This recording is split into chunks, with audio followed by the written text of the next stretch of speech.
I've been in communication with Ben Crump, the family attorney, and I asked him, I said, what can I say right now? Are you optimistic? Are you cautious? Who is with you? What's the mood? Where are you? And he said, Philonis and I are in the courthouse. He said, the family has faith that Derek Chauvin will be found criminally liable for killing George Floyd. And again, that's from Ben Crump, the family attorney. And as has been reported earlier, that Philonis Floyd, the brother of George Floyd, is going to be in the courtroom when the verdict is read, and he is there now with the family attorney. And the family, I would imagine, together, and they are cautiously optimistic that considering the time that it took the jury to deliberate, Wolf, and come up with a verdict that is going to be at least in their favor. Not exactly sure how they're going to rule on all the charges, but there you go. That is the latest from the family and the attorney, Wolf Blitzer. Yeah, we're going to be checking back with them all the time. Sarah Seidner, we just managed to reconnect with you, Sarah. First of all, tell us where you are and tell us what you're seeing. All right, so we are right across the street from the Hennepin County Government Center where the court is. We know that George Floyd's brother, Philonis Floyd, is inside of the court. We know that we have our reporter inside of the court as well, Josh Campbell. He is there to listen to the jury read the verdict. We are awaiting. We know that Derek Chauvin is inside the court as well. Chauvin went in about 8 minutes past 3 local time, so 4:08 your time. And so everyone is waiting for the jury to come in, and everyone is waiting to hear from the foreperson as to what their decision is. I'll give you an idea of where we're standing. If you look to my right, there is the train and the edge of where everything is blocked off around the courthouse. If you look at the little gate that's there, that's where a lot of folks have been brought into the court, in and out of the court in cars. And then if you look to my left, you will see a little grassy knoll there, and just beyond that there are dozens of people that have gathered, some of whom knew George Floyd well, and who are here to speak their piece. And we do know that the family will be speaking within an hour after the verdict is read. We also know that we heard from Philonis Floyd just before he went into court. He said he was pacing, that he has been patient, but he was pacing right before he went in. He said, look, I am hoping that this verdict helps me finally get some sleep, because since May 25th, 2020, he hasn't really been able to sleep well at night. It has been extremely difficult for this family. It has been extremely difficult for this community. Whether you are a resident here, a business owner here, an official here, there have been a lot of very emotional folks around, and those emotions are at their height at this moment. There are folks that are already in tears. There are folks that are worried about what this jury is going to do. And so you also have another case not too far from here, a few miles from here, where another black man unarmed was shot and killed by police in Brooklyn Center. And so the combination of all that makes for a very, very tense scene. And it is why, and I'll give you a look, the media is, of course, here from around the world. This building is the Star Tribune building, which is one of the newspapers here, the newspaper here. And you can see it's boarded up as well as almost every single other building downtown here and around other parts of the city as well, including near George Floyd Square, where dozens of people have already gathered there too. Wolf? We're going to stay in very close touch with you, Sarah. I want to bring in Omar Jimenez. He's also on the scene for us. Omar, tell us where you are and what you're seeing. Right now, Wolf, we are at George Floyd Square. This is ground zero for where George Floyd's final moments. All right, hold on, Omar. This is the judge, the Hennepin County Judge Peter Cahill.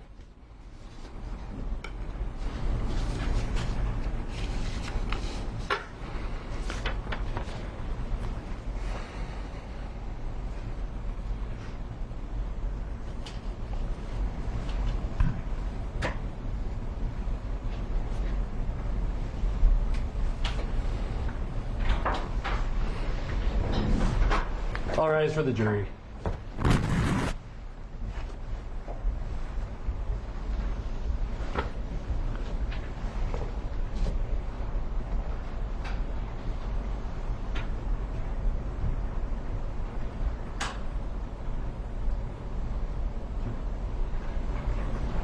All right, please be seated. Members of the jury, I understand you have a verdict.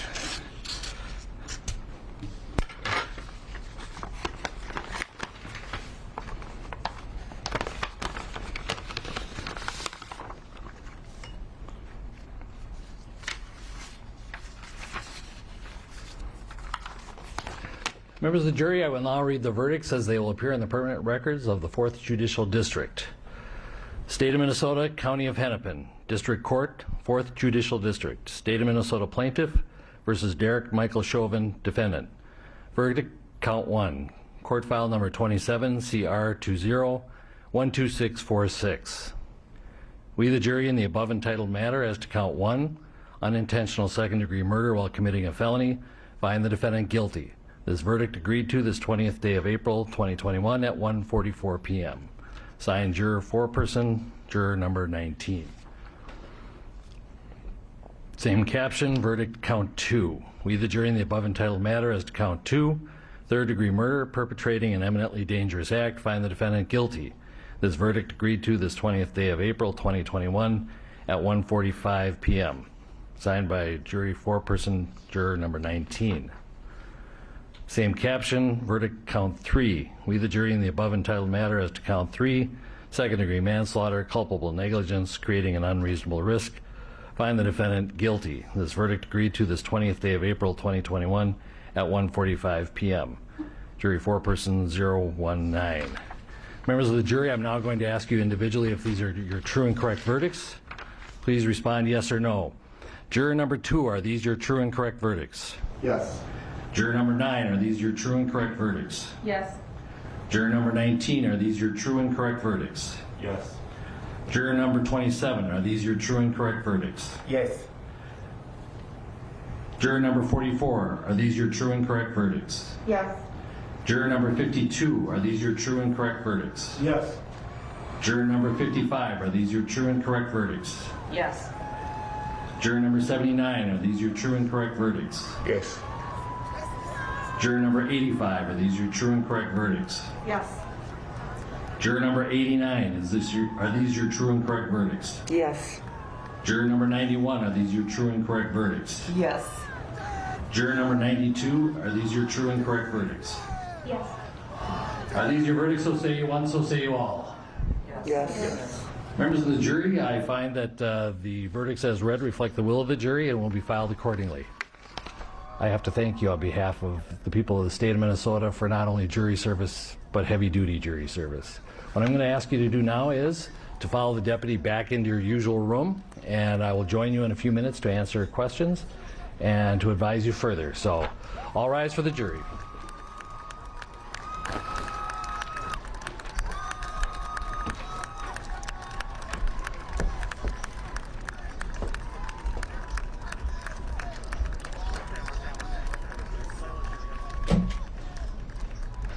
All right, be seated. With the guilty verdicts returned, we're going to have Blakely, you may file a written argument as to Blakely factors within 1 week. The court will issue findings on the Blakely factors, the factual findings, 1 week after that. We'll order a PSI immediately returnable in 4 weeks.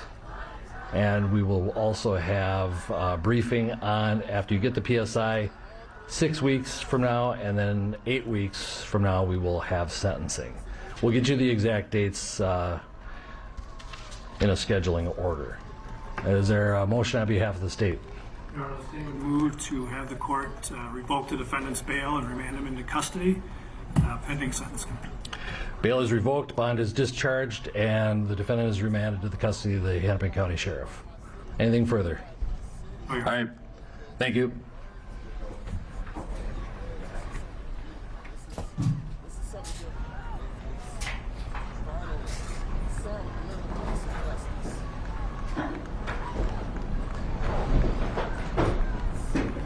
We're adjourned.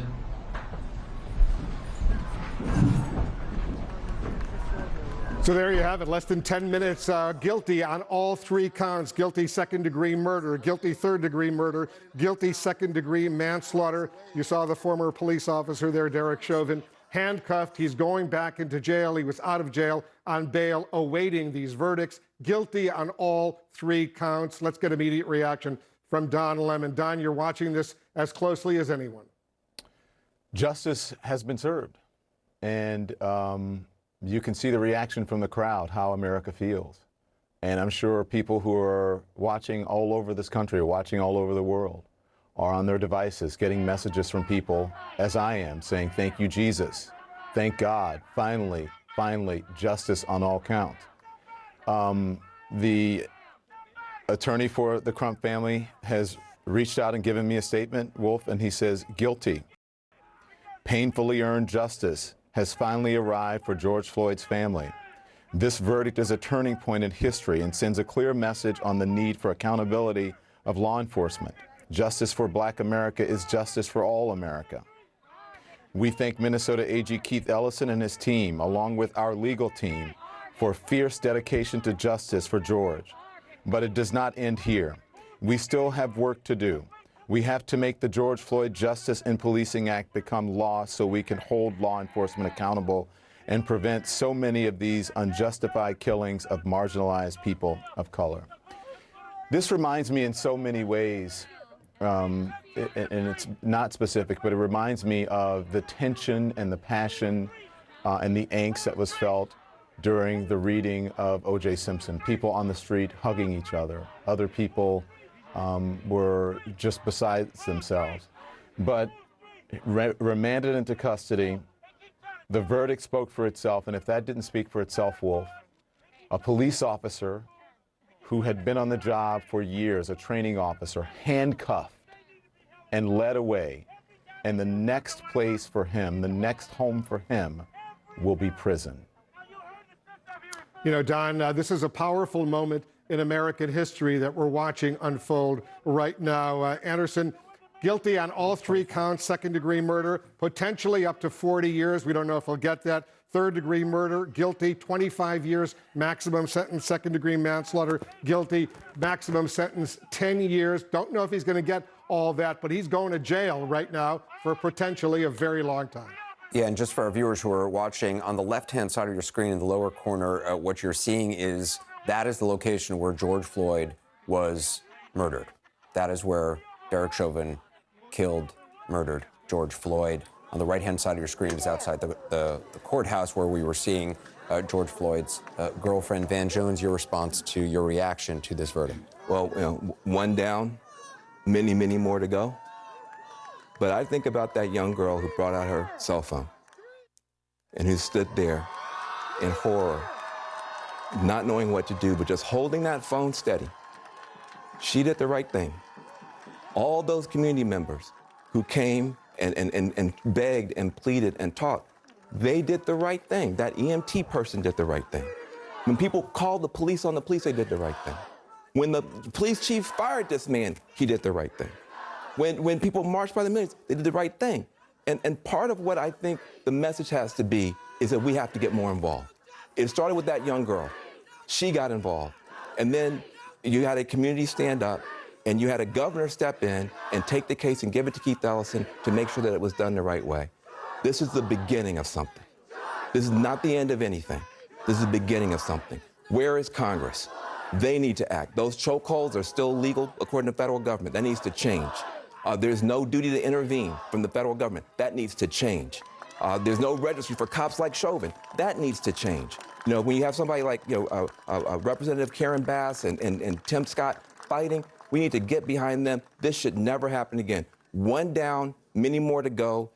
Sometimes when we fight, we lose, but sometimes when we fight, we won. The people won. When you saw Derek Chauvin putting his hands behind his back, being handcuffed and led out of the court, what did you think? Justice. Justice. I've seen so many kids who've done so much less than him walk out of courtrooms in handcuffs with much less evidence. I've seen kids do 20 years, 30 years on snitch evidence. Just one kid testify against another kid and go away to prison. You don't have TV cameras and body cameras and cell phones. So many young people from that community sitting in prison and cops getting away with murder over and over again. That's what justice looks like. When people all we want is the police to obey the law.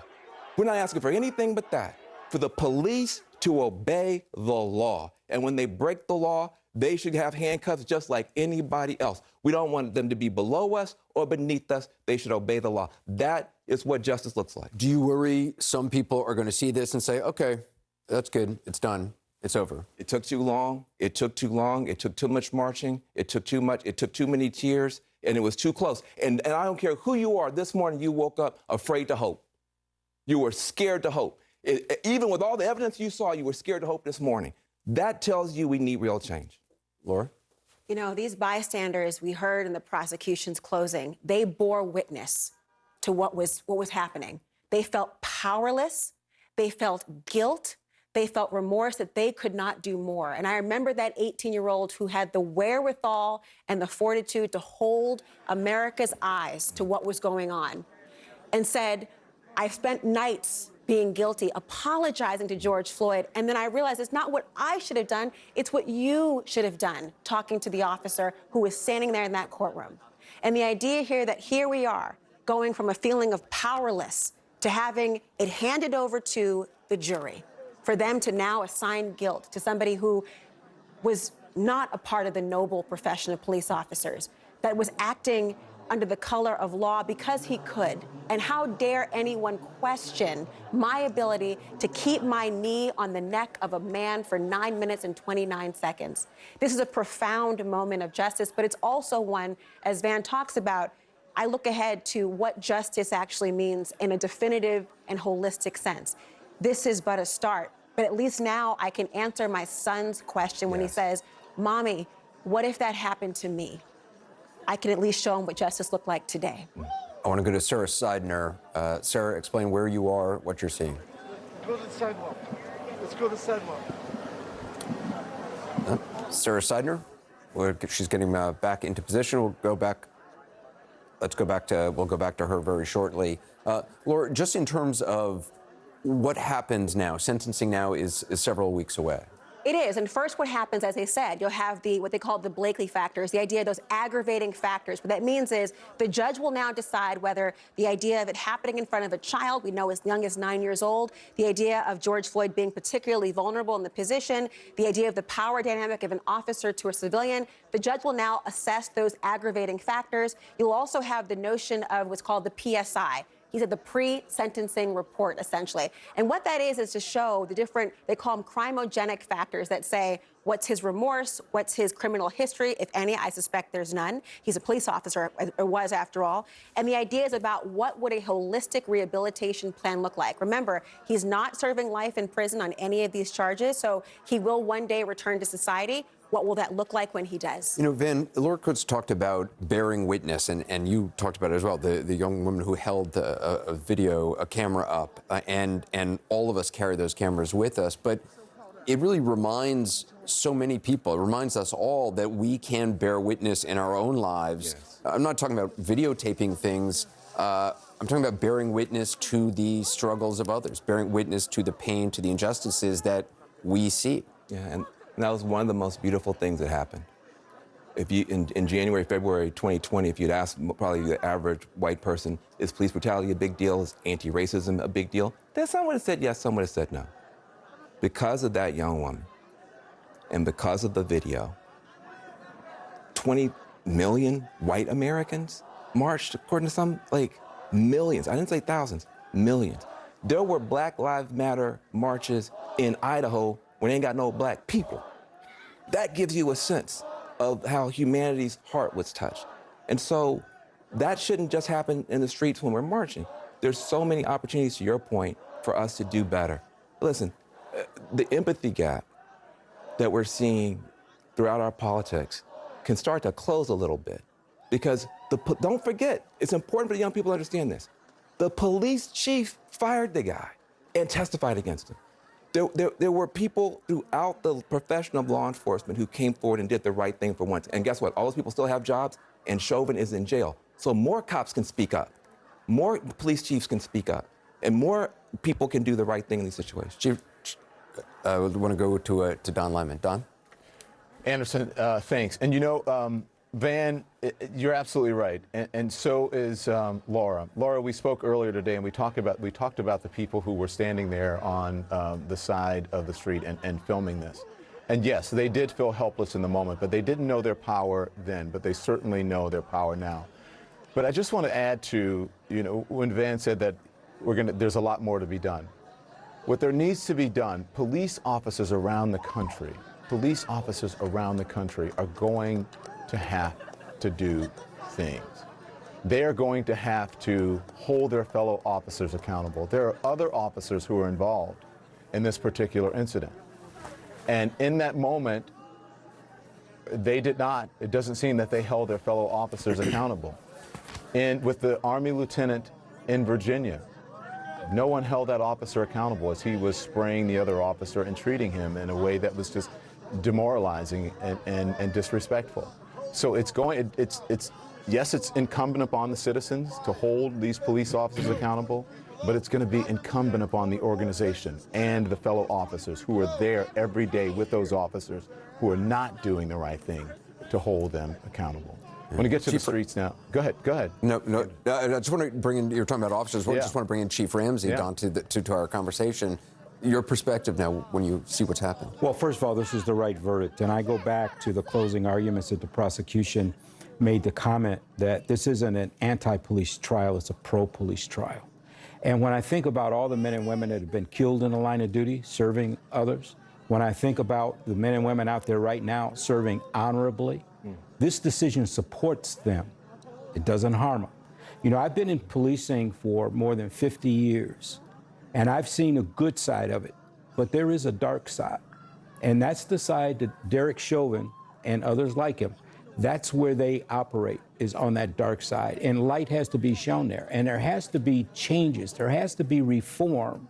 And I hope that this is a springboard toward really getting there, because we have a short attention span. We tend to deal with what's the issue of the moment and kind of, you know, quiet down a little bit, then it comes back with something else.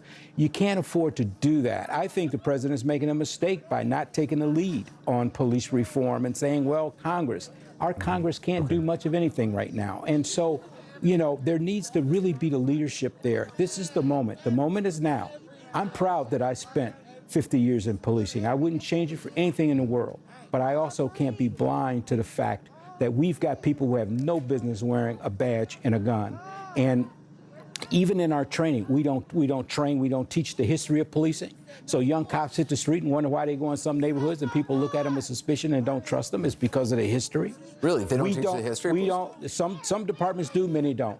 We don't teach people how to deal with power and authority. Can you imagine hiring some 20, 21-year-old, give them a badge and a gun in a souped-up car with lights and sirens and then wonder why you have problems? I mean, you know, we have to really look at our profession differently and bring the people in that can handle it in so many different ways. And so this is the moment, and there's a lot that can be done. I'm optimistic. I really am. Chief, do you think that it makes a difference to have the police chief there and other officers testifying against a fellow officer in a trial that is this big, that has so much attention? You said a springboard. I think it's an inflection point, possibly. Well, the other officers is really more important than the police chief testifying, because the average cop expects the police chief to be able to testify and say, well, he broke the rules, broke the regulations, and so forth. It's the peer pressure. It's the people on the street. It's when the time comes when some cop that did something wrong, and in that locker room, somebody pulls them aside and say, hey, we don't do that here.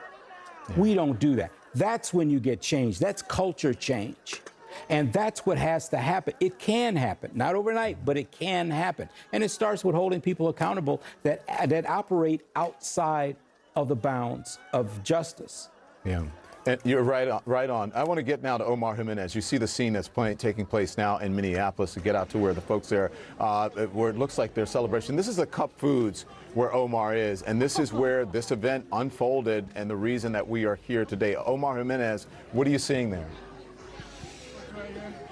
Yeah, Don, right now we had people literally throwing money in the air, but it has been a feeling and a scene of celebration from the very beginning, from when that verdict was read, guilty on all charges. You heard people cheering. You had people crying in these streets as well. You had people honestly in disbelief over the fact that we even got to this point, that an officer was actually found guilty of a crime that they believed he committed long before the judge ever stepped into that courtroom and read that verdict. I mean, this is happening literal steps from where George Floyd's final moments played out. And right now, everywhere you turn, more people are coming into this crowd, and they are getting more and more excited. And one of those people who was very emotional when the verdict was read, I want you to introduce yourself, but also just tell me why you were so emotional once you learned that the verdict was read.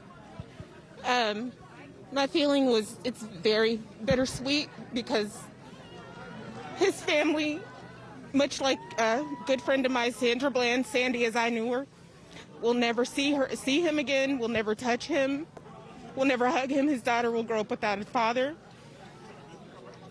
They'll never see him again. He's still 6 feet under. So justice, in my opinion, will never be served. But it is very bittersweet. It's at least something. We're getting somewhere in this country. We're seeing some progress. And I want to make sure I heard you correctly. You said you were a friend of Sandra Bland's. Sandra Bland. Now, that's a reminder when you look at this story that this is about so much more than just George Floyd and George Floyd's case, that this goes beyond his name. It goes to Sandra's. It goes to other names like Tamir Rice. And Philando Castile, even just in the Minneapolis area. So bringing that context ahead of this verdict, what were your feelings? My feelings are, and still are, were and still are, that there is no justice in this country. We have a big race problem. We have a policing problem. We need police reform immediately. This state has a bad problem with police. We're in a militarized zone. Right now, there are trucks everywhere, all over the city, and we're a peaceful city. Everyone has been peacefully protesting, and we're being attacked by law enforcement here. Well, let me ask you, now that the verdict has been read and you got guilty on all charges, where do we go from here? Where do we go? It's hard to say because the problem is we have a white supremacy problem in this country, and it was written into the Constitution. David. And until that Constitution is changed, it's hard to say where we're headed. It's hard to feel like there's going to be justice in this country ever for people of color. We're standing on stolen land right now. So it just feels like, it's hard to say. And I want to, and I appreciate you in your thoughts, and I want to get into the person holding onto your arm here, who said, "Me next, me next."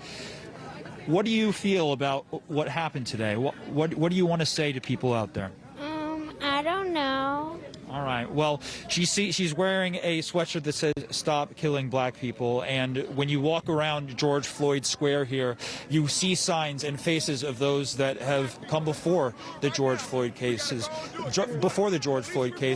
cases that in many regards were hashtag after hashtag after hashtag in case after case after case. And I was talking to one activist earlier who said that in Minnesota, they know how to organize, they know how to push back, and if you keep pushing and pushing and pushing, eventually they will push back. And they feel that the verdict today in large part was because of the boots on the ground, the pressure that was put on public officials to make sure that this case was prosecuted the right way. And to see all of that followed through has been an incredibly emotional experience for so many. And I want to bring in the comments of one more person really quickly, because in the moment right after the verdict was read, he was incredibly emotional. BJ, I was standing right next to you when the verdict was read, and you completely broke down as you put your fist up in the air. What was going through your mind in that moment?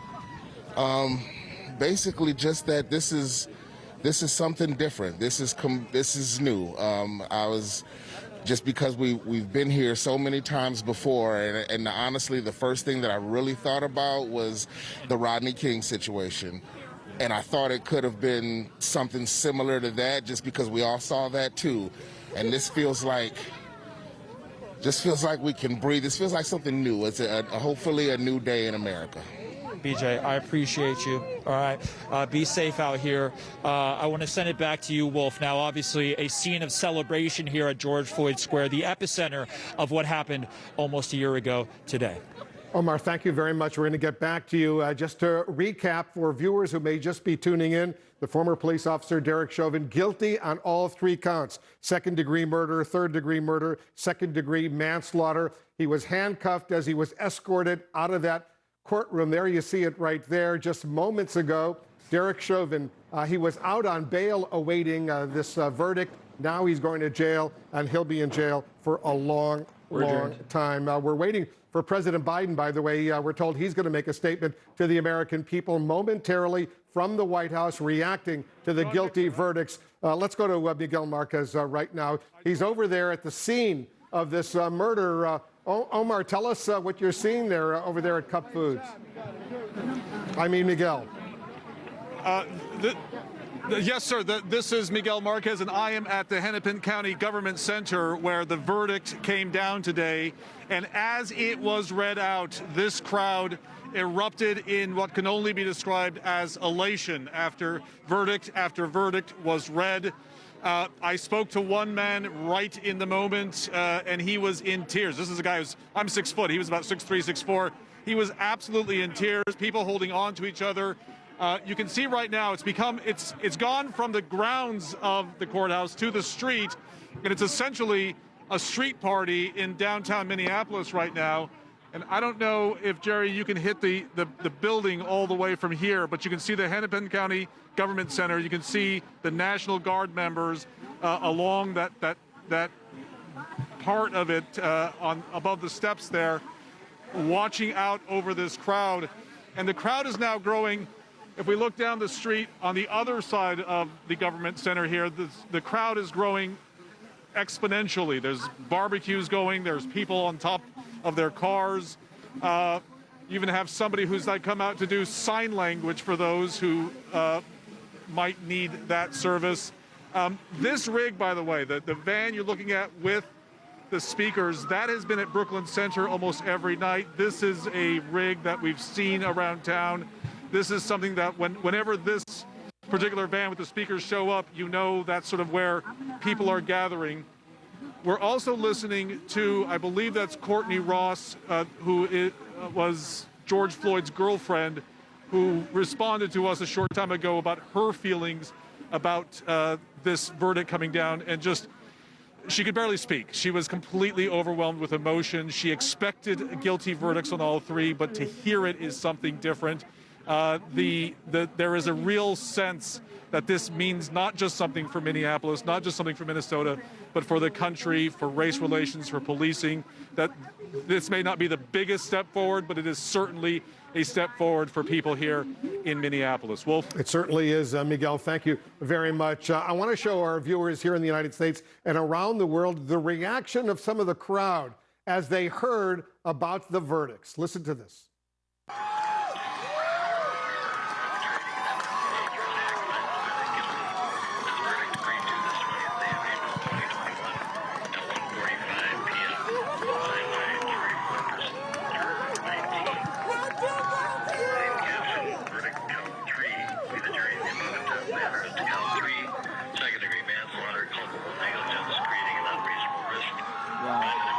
Wow. Guilty on all charges.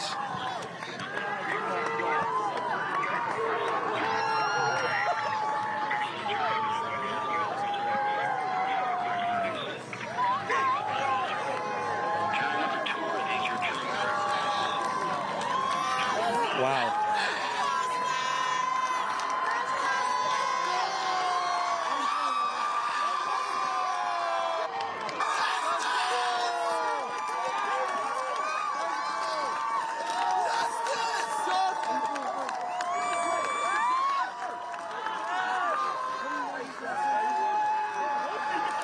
A celebration as they heard the guilty verdicts for the former police officer Derek Chauvin. They heard the Hennepin County Judge Peter Cahill making the announcement in that courtroom. Sarah Seidner has been watching all of this from day one. Sarah, you're there on the scene for us. Give us a sense of what you're seeing right now.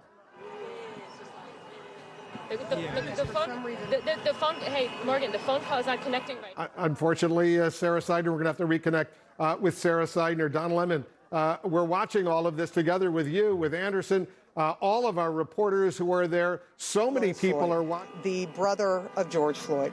He was in the court when the verdict was read. He called me, and there were nothing but tears. He could basically hardly get the words out. He said that this gave him both relief and release, hearing a guilty verdict on all 3 counts: second-degree unintentional murder, third-degree murder, and manslaughter. He was emotional. He could barely speak, but he wanted people to know that he thanked them for the support that they have been given throughout this entire process. We are trying to connect with him again now as he is, coming out of the court, and we know that we will hear from the family. We know that we will hear from them in not too much time from now. A child going to buy a snack with her cousin, an off-duty firefighter on her way to a community garden, brave young women, teenagers, who press record on their cell phones. Why did they stop? They didn't know George Floyd. They didn't know he had a beautiful family. They didn't know he had been a great athlete, and they didn't know he was a proud father or that he had people in his life who loved him. They stopped and raised their voices, and they even challenged authority because they saw his humanity. They stopped and they raised their voices because they knew that what they were seeing was wrong. They didn't need to be medical professionals or experts in the use of force. They knew it was wrong, and they were right. These community members, this bouquet of humanity, did it again in this trial. They performed simple yet profound acts of courage. They told the truth, and they told the whole world the truth about what they saw. They were vindicated by the chief of police, by Minneapolis' longest-serving police officer, and by many other police officers who stepped up and testified as to what they saw and to what they knew. What happened on that street was wrong. We owe it, and we owe our gratitude to fulfilling we owe them our gratitude for fulfilling their civic duty and for their courage in telling the truth. To countless people in Minnesota and across the United States who joined them in peacefully demanding justice for George Floyd, we say, all of us, thank you. In the coming days, more may seek to express themselves again through petition and demonstration. I urge everyone to honor the legacy of George Floyd by doing so calmly, legally, and peacefully. I urge everyone to continue the journey to transformation and justice. It's in your hands now. I also want to address the Floyd family, if I may.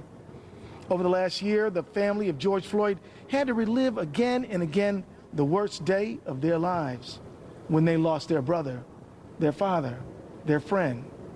I'm profoundly grateful to them for giving us the time we needed to prosecute this case. They have shown the world what grace and class and courage really look like. Although a verdict alone cannot end their pain, I hope it's another step on the long path toward healing for them. There's no replacing your beloved Perry, or Floyd, as his friends called him, but he is the one who sparked a worldwide movement, and that's important. We owe our thanks to the men and women of the jury who gave many hours of their time and attention to carefully listening to the evidence, weighing the facts, rendering a verdict. They are regular people from all walks of life, a lot like that bouquet of humanity on that corner on May 25th and in that courtroom.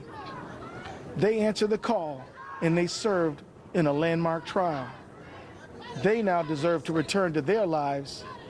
If they ask you to respect their privacy, we ask you to honor that request. I want to acknowledge the remarkable team that helped us prosecute the case. We put everything we had into this prosecution. We presented the best case that we could, and the jury heard us, and we're grateful for that. We had the sole burden of proof in the case, and history shows that winning cases like these can be difficult. I'm proud of every hour, every minute, and every ounce of effort we put in this case. And let me tell you, we spent many hours working on this case, did we not? We, week after week, committee meeting after committee meeting, this team never let up, and it never quit. We fought every day, and we did it together. The Attorney General's office together with the Hennepin County Attorney's office. Thank you, sir. And we did it together. I'm deeply grateful to everyone who worked on the case. Most of these folks will tell you it's a bad idea to put together a team of all Michael Jordans. Nobody would want to pass the ball. This team, that was their true strength, is sharing the load, passing the ball, understanding that all of us together are smarter than any one of us alone. And that worked. Although the verdict has been rendered, this is not the end. In the coming weeks, the court will determine sentencing, and later this summer, we expect to present another case. We will not be talking about that. This verdict reminds us how hard it is to make enduring change. And I just want to finish by sharing some important historical legacy, if you allow me. In 1968, the Kerner Commission was formed to investigate the causes of uprisings across major American cities. And a man named Dr. Kenneth Clark, a famous African-American psychologist who, along with his equally accomplished psychologist wife, Mamie, contributed to compelling research in the Brown versus Board of Education case. And Dr. Clark testified at the Kerner Commission. And I want to quote you what he said. I read that report, the one in the 1919 riot in Chicago, and it was as if I were reading the report of investigating the committee of the Harlem riot in 1935, the report on investigating the Harlem riot in 1943, and the report of the McCone Commission on the Watts riot. I must say again in candor to you, the members of this commission, it's like a kind of an Alice in Wonderland with the same moving picture reshown over and over again, the same analysis, the same recommendation, and the same inaction. Those are the words of Dr. Clark in 1968. Here we are in 2021. Here we are in 2021, still addressing the same problem. Since Dr. Clark testified, we have seen Rodney King, Abner Louima, Oscar Grant, Eric Garner, Michael Brown, Freddie Gray, Sandra Bland, Philando Castile, Laquan McDonald, Stephon Clark, Atiana Jefferson, Anton Black, Breonna Taylor, and now Dante Wright and Adam Toledo. This has to end. We need true justice. That's not one case. That is a social transformation that says that nobody's beneath the law and no one is above it. This verdict reminds us that we must make enduring, systemic, societal change. More than a month ago, months before George Floyd was murdered, the Minnesota Public Safety Commissioner John Harrington and I released the recommendations of our working group on reducing deadly force encounters with law enforcement. What all of us in that working group, including law enforcement, wanted is for everyone to go home safe. Anytime someone doesn't, everyone's lives are changed forever. We need to use this verdict as an inflection point. What if we just prevented the problem instead of having to try these cases? We don't want any more community members dying at the hands of law enforcement and their families' lives ruined. We don't want any more law enforcement members having to face criminal charges and their families' lives ruined. We don't want any more communities torn apart. One way to prevent this is to get into a new relationship where we as a society re-examine the use of force and our old settled assumptions. I'm so proud of Chief Arredondo and the Minneapolis police officers who by their testimony said enough is enough. And another way to prevent it is by acknowledging and lifting up everyone's humanity, helping communities heal, and officers be well. Another way to prevent it is with accountability. Passing laws and instituting policies and training is important, but they must be more than words on paper, and there must be accountability for violating them. With this verdict, we have brought some accountability. Finally, this verdict demands us to never give up the hope that we can make enduring change. Generations of people said slavery would never end. Generations said Jim Crow would never end. Generations said women would never be equal to men. Generations said if you were different in any way, you could never be a full and equal member of our society. Today, we have to end this travesty of recurring, enduring deaths at the hands of law enforcement. Those beliefs are things we have to focus our attention on. And as I now do close, I just want to say to you, the work of our generation is to put unaccountable law enforcement behind us. It's time to transform the relationship between community and the people who are sworn to protect them from one that is mistrustful, suspicious, and in some cases terrifying, into one that is empathetic, compassionate, and affirming. That will benefit everyone, including police officers who deserve to serve in a profession that is honored, in departments where they don't have to worry about colleagues who don't follow the rules. Now that work is in your hands. The work of our generation is to put an end to the vestiges of Jim Crow and the centuries of trauma, and finally put an end to racism. We can end it. It doesn't have to be with us into the future if we decide now to have true liberty and justice for all. The work of our generation is to say goodbye to old practices that don't serve us anymore and to put them all behind us. One conviction, even one like this one can create a powerful new opening to shed old practices and reset relationships.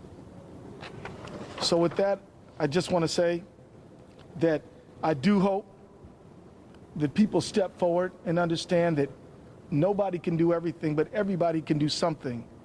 You can do something the way like everyday people like Donald Williams and Genevieve Hanson and Christopher Martin and Charles McMillan and all those teenagers and young people stepped up and did something. You can do things like help pass the George Floyd Justice and Accountability Act. It's in your hands. Let's get the work done. And now I'd like to invite my friend and partner in justice, Michael Freeman, Hennepin County Attorney.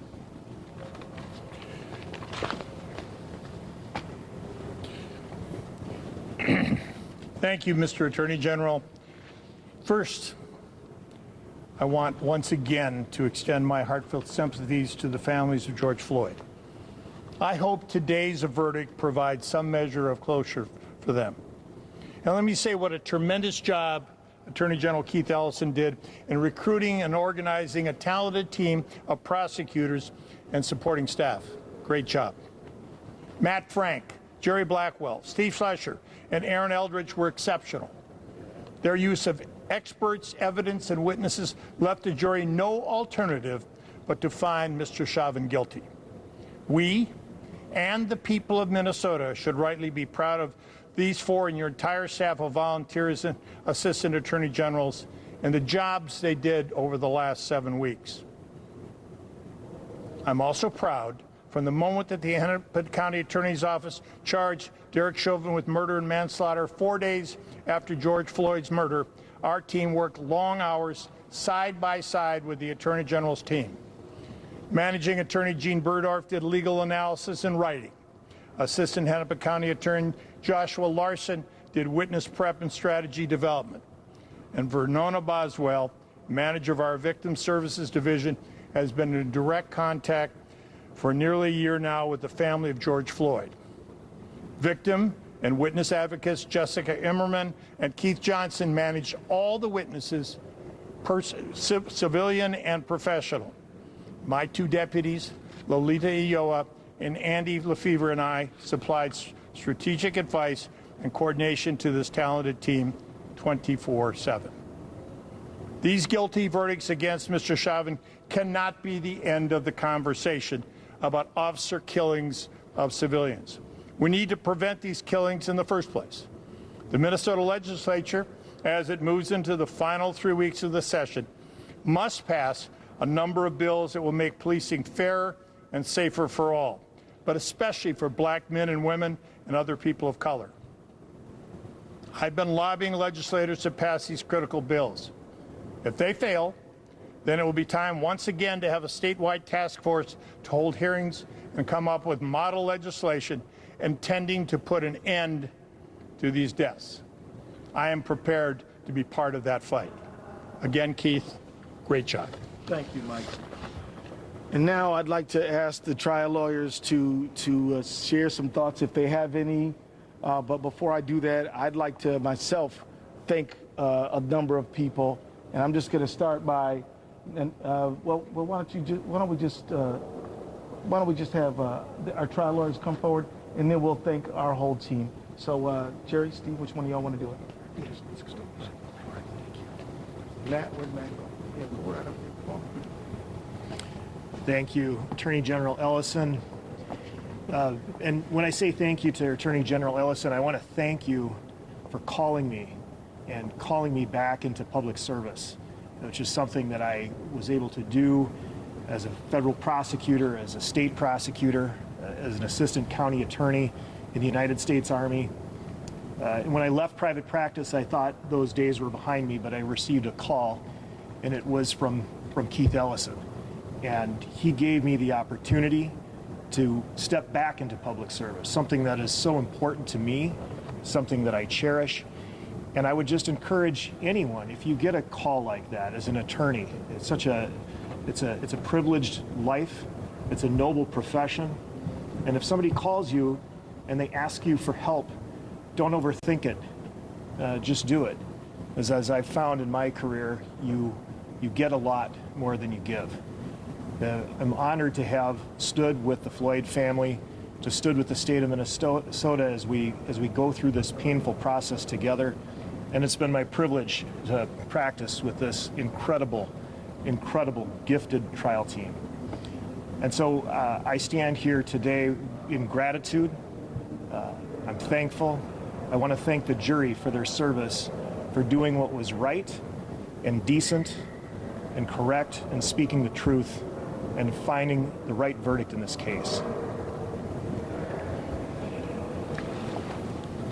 I'm Jerry Blackwell, and my comments are going to be fairly brief. I want to first say thank you to all of these selfless servants that you see standing here and the many more that you do not see, who had the willingness, the courage, the passion, the intentional fortitude to get into good trouble. They stepped into the light and they shined. And for that, I say thank you. I'm grateful for them. I'm grateful for the opportunity that I've had to serve. Now, no verdict can bring George Perry Floyd back to us. But this verdict does give a message to his family that he was somebody, that his life mattered, that all of our lives matter. And that's important.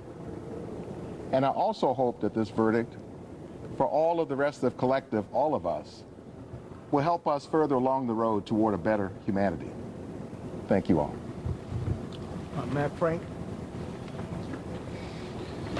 Well, I can't really follow that too much, but I just want to say that it's been really a privilege to work with this awesome group of dedicated, hardworking people in this endeavor. But it's also been just a total privilege to get to know the Floyd family and to spend time with them and get to know them. Because first and foremost, this is for you, George Floyd, and for your family and friends. Thank you. Thank you, Matt. So let me also thank very publicly. All right, unfortunately, we just lost that connection, but we've just reconnected.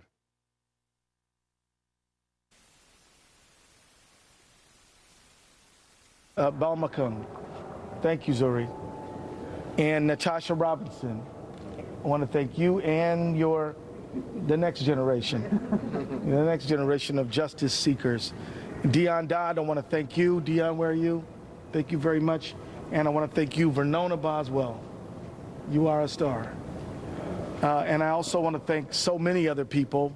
But with that, we're going to close our comments right now and just say that we're prepared to continue to pursue justice. Thank you. Mr. Ellison, what kind of sentence are we going to see? Pardon me? All right, so there you have the Attorney General of Minnesota, Keith Ellison, and the other prosecutors involved in this case. They did a brilliant job. They got guilty verdicts on all 3 counts: second-degree murder, third-degree murder, second-degree manslaughter. We're anticipating that the President of the United States will be speaking shortly over at the White House. We'll, of course, have live coverage when we hear from President Biden. He'll be reacting to these guilty verdicts on all 3 counts. I'm sure he is very, very pleased. We're also standing by to hear from George Floyd's family, members of the family. They are going to be speaking out. We will be standing by for live coverage of what they have to say. And we just got a statement in from the former President Barack Obama. I think we can put it up on the screen if we have it. There it is. This is the former President Barack Obama. Today, a jury did the right thing, but true justice requires much more. Michelle and I send our prayers to the Floyd family, and we stand with all those who are committed to guaranteeing every American the full measure of justice that George and so many others have been denied. That statement from the former President of the United States, Barack Obama.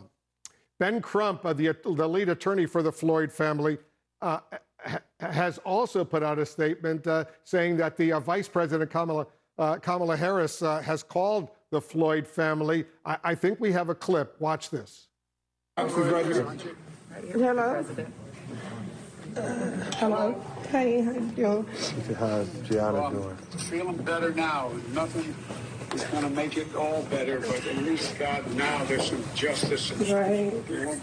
And, you know, I think if Gianna's coming, my daddy's going to change the world. He's going to start to change it now. That's right. Yes. Amen. Start to change it now. So, you've been incredible. You're an incredible family. I wish I were there just with my arms around you. I'm standing here with Cedric. We've been talking. We've been watching every second of this. And the Vice President, all of us, and we're all so relieved. Not just one verdict, but all 3. Truly on all 3 counts. And it's really important. I'm anxious to see you guys. I really am. And we're going to get a lot more done. We're going to get police. We're going to do a lot. We're going to stay at it till we get it done. Hopefully this is the momentum for the George Floyd Justice and Policing Act to get passed and have you signed. That and a lot more. Not just that, a lot more. Thank you, Mr. President. Well, this could be our first shot at dealing with genuine systemic racism. Look, there's 2 people here that feel strongly as I do. The Vice President, she wants to say something. Okay. I'm just so thankful to the entire family. Your courage, your commitment, your strength has been a strength for so many people. And this is a day of justice in America. And your family and you're going to show real leaders at this moment where we needed you.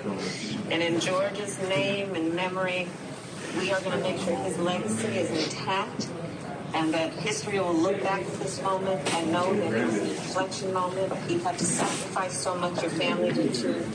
But we really do believe that with your leadership and the president that we have in the White House, that we're going to make something good come out of this tragedy, okay? Thank you, Madam Vice President. Thank you, Madam Vice President. And you better all get ready, because when we do it, we're going to put you on Air Force One and get you here. We're going to hold you to that, President Biden. Jesus. Guarantee it. Thank you, Mr. President. What I'm most concerned about Gianna. She's okay. I'm going to tell her in a few. My wife Jill's with me too. Thank you. Hello. Thank you. We're thinking about you. We're watching every minute of it. So, had a good ending, but it had a positive ending. Things were good in church. I know nothing was worth it, but it's like I said, I keep thinking of her words. Daddy's going to change the world. Yeah, change the world. Thank God. Well, you got a shot to make a change. That's right. For a reason. Yeah, big change. You tell her what I said. Remind her she's president. Said we're going to personally get up there with him. Well, will. I will, sir. Yeah. She's coming to see you, Mr. President. Thank you. Yeah. All right. All right. Thank you, Mr. President. God bless you. Thank you, Mr. President. All right, so there you have it. These are live pictures now coming in from Ben Crump and the other representatives of the Floyd family. You see them there. We just heard from the president, the vice president, and the first lady. They called Ben Crump to express their relief and their pleasure at these guilty verdicts. Let's listen in.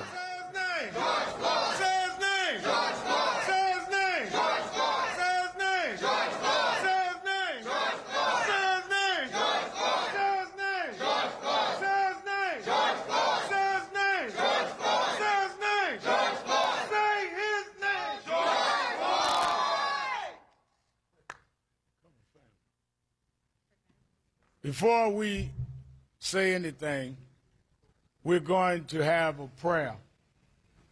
When we first came to Minneapolis and went to the site, when Ben Crump called, we remembered how Eric Garner said, "I can't breathe," 11 times. His mother came with us to the site.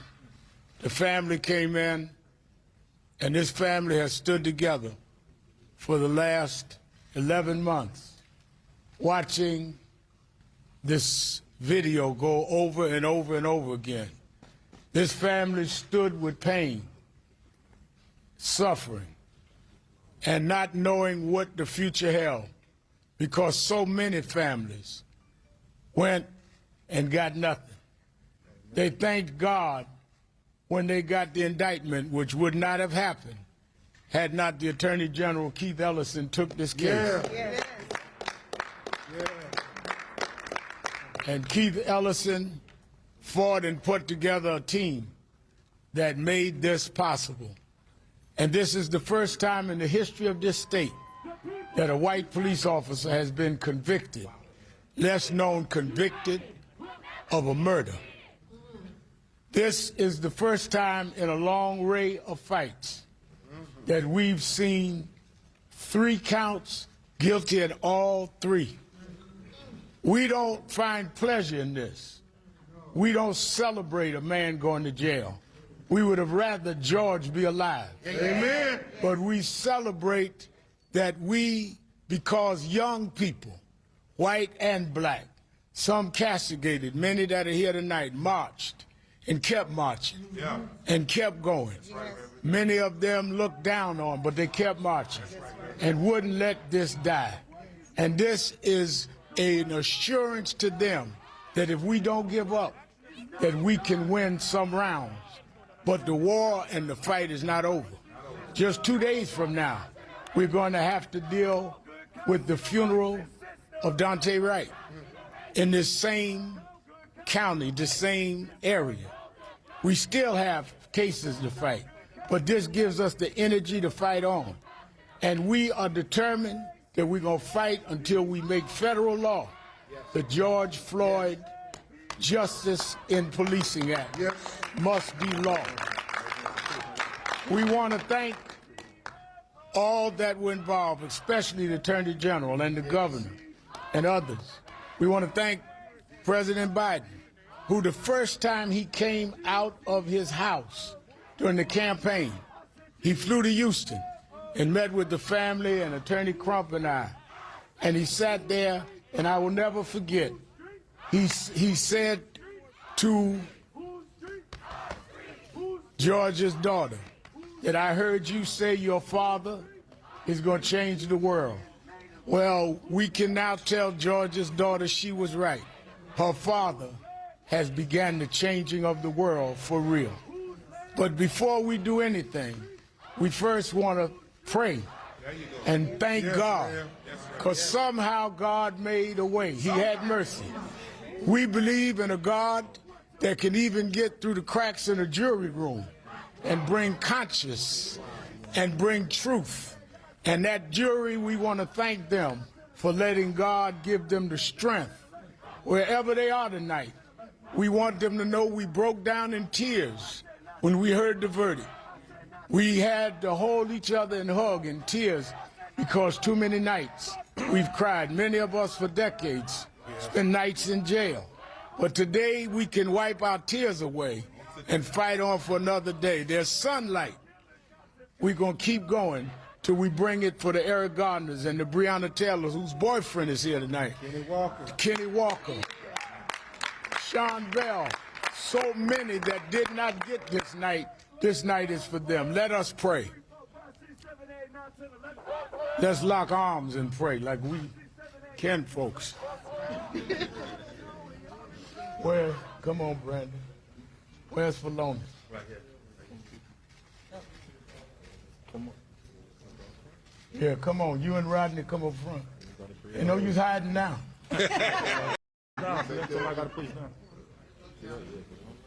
Brother Chris, get next to the Attorney General there. Let's pray. Dear God, we thank you for giving us the strength to stand together. Sometimes we would question each other. Sometimes we say this is just going to be a waste of time. But somehow you touch us in the midnight hours and teach us to hold on. And that if we would be faithful over a few things, you'd give us the victory over many. We thank you because we know it was not any doing of ours, but your loving kindness and your tender mercy that made tonight possible.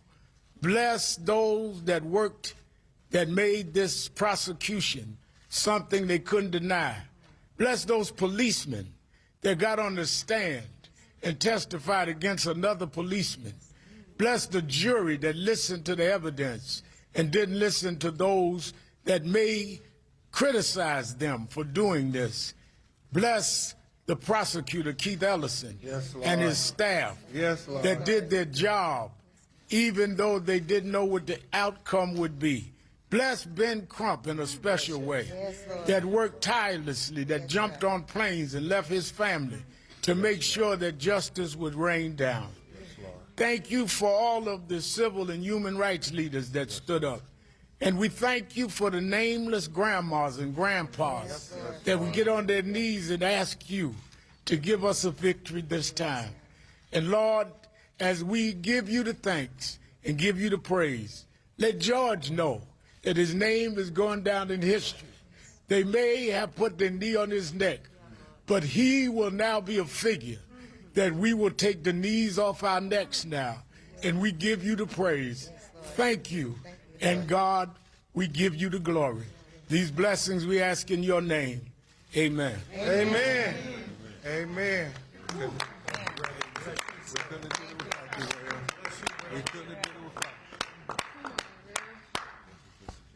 Let me say that I want to bring on now a man who has symbolized the fight for justice. He didn't seek the role, but he rose to the occasion. America, for many years, didn't have someone to stand for us. The last 4 years, we didn't have an Attorney General's office that would even hear our cry. But we had been raised to believe that God always has a ram in the bush.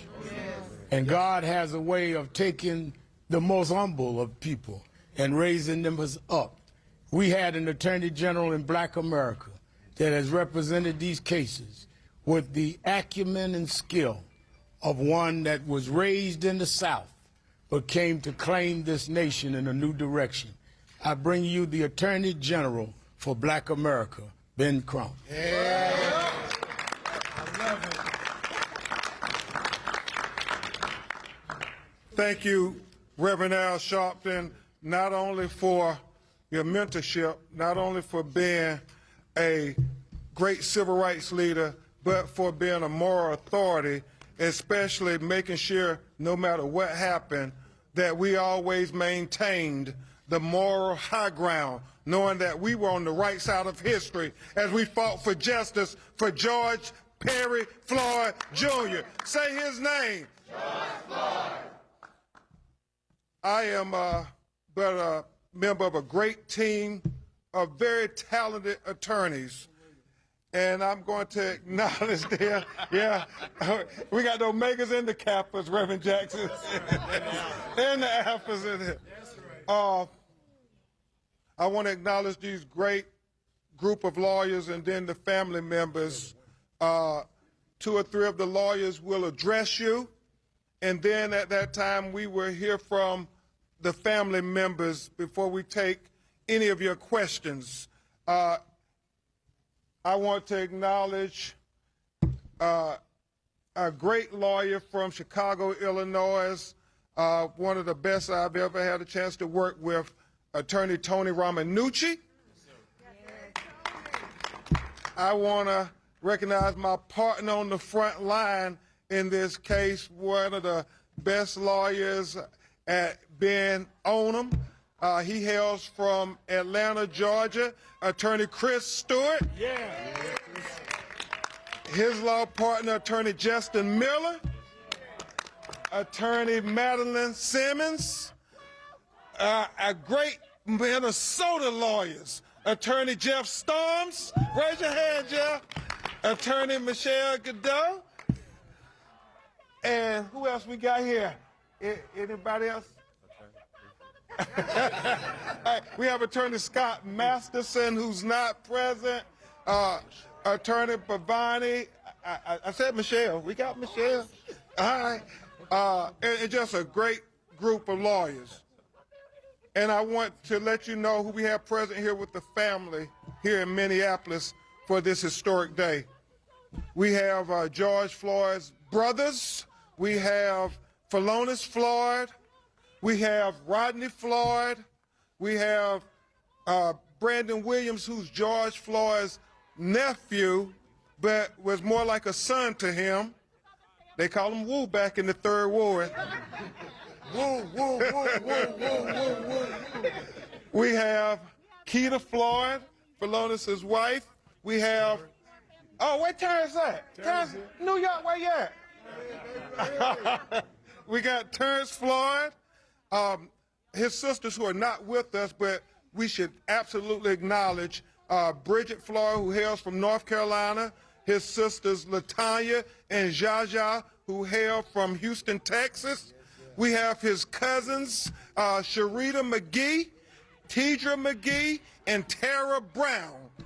And we have the mother of his daughter, Gianni Floyd. We have Roxy Washington, and we have Gianna.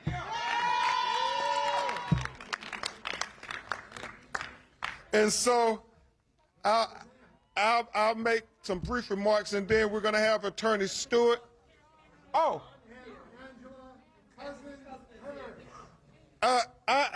Angela, cousin Paris, and Uncle Selwyn, Vince.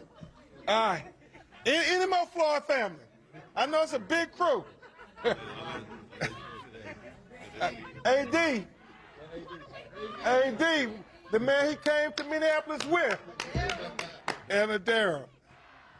So I'll make some brief remarks, and then we're going to have Attorney Stewart and Attorney Romanucci make some brief remarks, and then we're going to hear from this family, and we're going to try to leave here today knowing that America is a better country. America, let's pause for a moment to proclaim this historical moment, not just for the legacy of George Floyd, but for the legacy of America. The legacy of trying to make America for all Americans,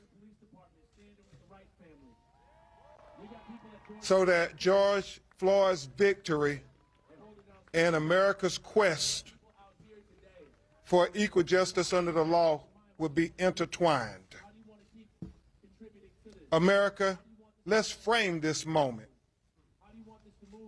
as a moment where we finally are getting close to living up to our Declaration of Independence, that we hold these truths to be self-evident, that all men are created equally, that they're endowed by their Creator with certain inalienable rights, that amongst them are life and liberty and the pursuit of happiness. Well, America, that means all of us That means black people. That means Hispanic people. That means Native people. That means Asian people. That means all of us, America. We frame this moment for all of us, not just for George Floyd. This is a victory for those who champion humanity over inhumanity, those who champion justice over injustice, those who champion morals over immorality. America, let's lean into this moment and let's make sure, Reverend Al, that this moment will be documented for our children yet unborn as they continue on the journey to justice, knowing that the blood of George Floyd will give them a trail to find a way to a better America, a more just America, where Breonna Taylor gets an opportunity to sleep in peace at night without the police busting in her front door. A more just America where Ahmaud Arbery gets to run free and not be lynched for jogging while black. A more just America where Jacob Blake and Anthony McClain and Walter Scott and Laquan McDonald and all these other black men, Terrence Crutcher, who was shot in the back while running away like Dante Wright was just a week ago, because for some reason, black men running away from the police is more dangerous than young white men who commit mass murders and walk towards the police with an assault weapon, Reverend Bryant, like Kyle Rittenhouse in Kenosha, Wisconsin. America, let this be the precedent. Let this be the precedent where we live up to the high ideals and the promises when we say liberty and justice for all. Those sun-kissed children are included in all. Those children who overcame slavery, the Middle Passage, the Dred Scott decision, Plessy v. Ferguson, Jim Crow, and his much smarter, wiser son, Jim Crow Jr. Esquire. Let this be the precedence where we overcome systematic racism and oppression, and that we are a better people, and we will leave our children a better world for us all. At this time, we will hear from a great lawyer, because nobody does this alone. It's always a team effort. And we have the lawyers, the preachers, the civil rights leaders, the education leaders, the activists. Let's give a big round of applause for the activists. Yeah, that's right. The people who stayed in the streets. That's right. The people who came nationally, but more importantly, the people who were here locally, who were standing up for George Floyd on 38th and Chicago Avenue, day in and day out. Silky, the people who wouldn't go home, wouldn't stay quiet. Reverend Jackson, the people who followed your example. Donna Williams. Donna supposed to be here. Donna. Yeah. So, we love you, Donna. Without further ado, my brother, Attorney Chris Stewart. And Tony, you coming up next? Come on. Slide right here. We all right. The first. Steve Harvey saying full effect. The first thing that happened when we heard the verdict is that we all teared up and embraced. So don't confuse these tears thinking that they are sorrow. Because those were the tears that happen to African Americans when they're pulled over constantly on the side of the road and know they can't get help. Those are the tears of the victims that we've seen time and time again be shot in the back, choked over loose cigarettes, or killed for no reason, and justice never comes. Those are the tears that someone will weep tomorrow when they are taken advantage of in an interaction with law enforcement. But today the tears are pure joy. Pure joy and pure shock, because days like this don't happen. The whole world should not have to rally to get justice for one man. But that's what happened. This wasn't a city case. This wasn't one family's case. This was the entire world's case. And justice finally came. But it shouldn't have to be so hard to attain this level of justice in cases like this when we can see with our own eyes the only difference is the color of skin. And that's the change that we all want. That's not a change that's outrageous.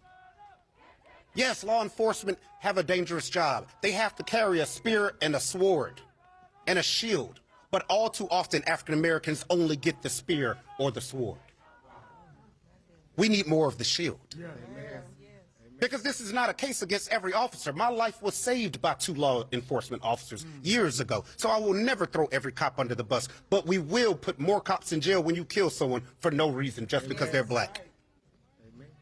And we can find a unifying purpose between law enforcement and the African American community by changes starting with the George Floyd Justice and Policing Act. A beautifully written bill that will help protect the community and solve policing.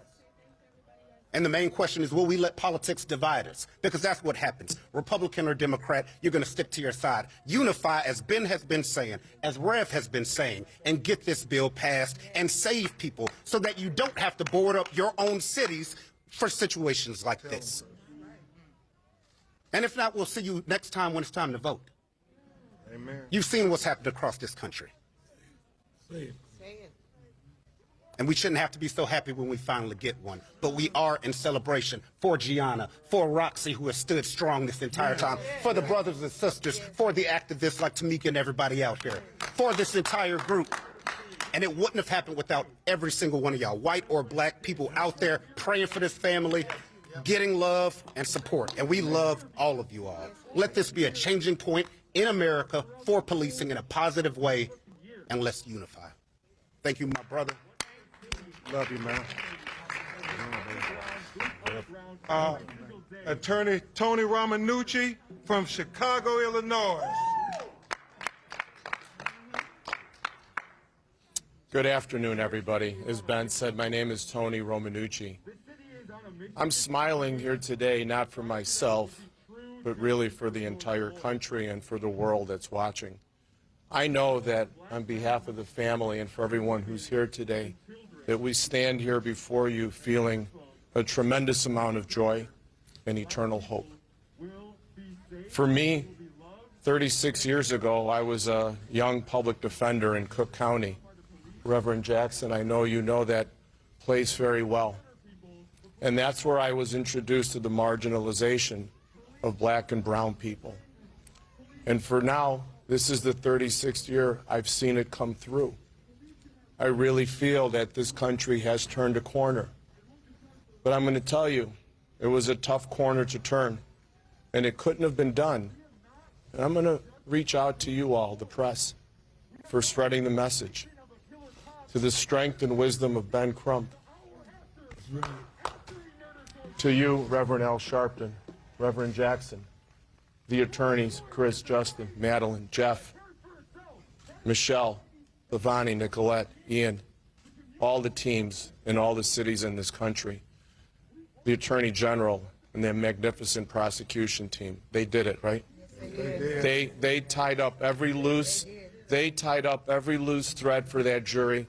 They let them follow it right through. They showed them how to prosecute and how to convict. And we are so grateful. But make no mistake, we are not done. The George Floyd Policing and Reform Act must pass the Senate. Yes. Amen. We now know that today police can and will be held accountable for needless death. This death never should have happened. George should have been alive somewhere with his daughter Gianna playing on a playground. Amen. That's right. From now on, everyone's on notice that police will be held accountable, but we will be held accountable too. This whole country should be held accountable, but police especially. I am so thankful to all of you. I am hopeful for a greater America, for a great vote of confidence. I will tell you that Speaker Pelosi called us not once today, but twice. Our Speaker is a great leader. She is somebody that wants to see this through. We have a great president who wants to see this through. We have one little hiccup in between. Let's get this past the Senate. Let's get justice in America once and for all and forever. One last comment. I met a young lady yesterday. Her name was Lamaya. She said one thing to me that I promised her that I would repeat today. Lamaya is not part of the Floyd family, but she is part of the Wright family. And she said one thing, and I promised her I would say it today. We are all God's children. Yes. Thank you, Lamaya. Thank you, Tony. And I know Speaker Pelosi called.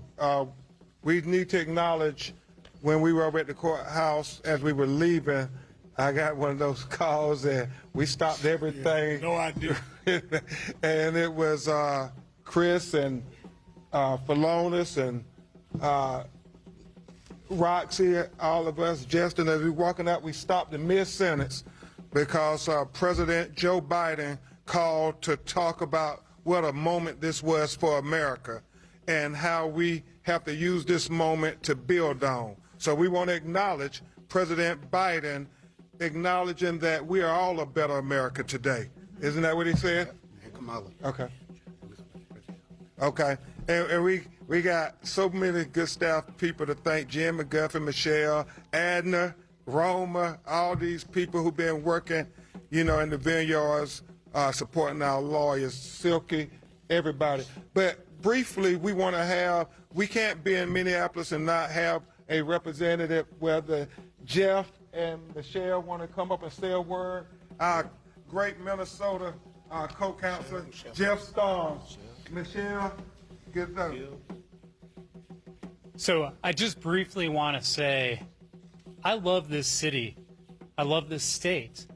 And no longer can we be known for these massively infamous failures in civil rights. We owe our children and our community more. From this moment further, from this conviction now, we have to be leaders in this country on civil rights. And everyone standing up here will work tirelessly until that happens. And I challenge everybody else in Minnesota to make that same effort. Thank you. Thank you. Okay. Thank you, Jimmy.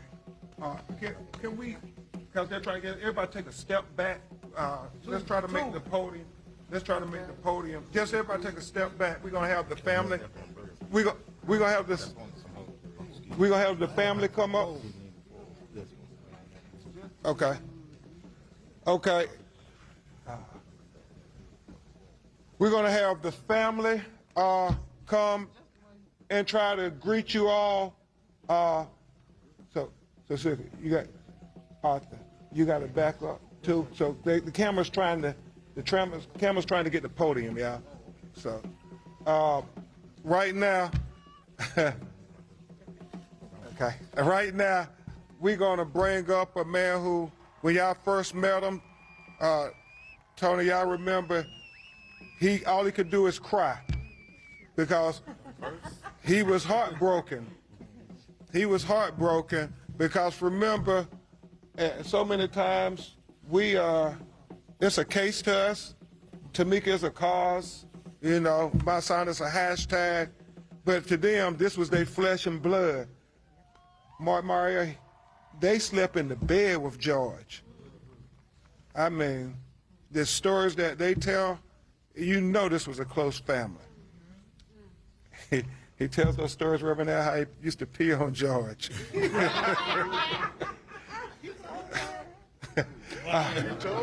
But yeah, he has become so dignified and articulate in expressing not just the fight for justice for his family, not just the fight for justice for Black America, but he really has become so articulate in saying we have to fight for all Americans. Mr. Philonis Floyd.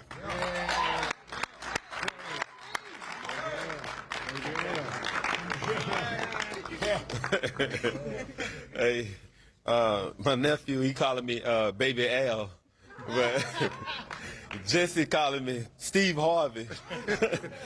But man, I feel relieved today that I finally have the opportunity for hopefully getting some sleep. A lot of days that I prayed and I hoped and I was speaking everything into existence. I said, I have faith that he will be convicted. Whew. It's been a long journey, and it's been less than a year. And the person that comes to my mind is 1955. And to me, he was the first George Floyd. That was Emmett Till.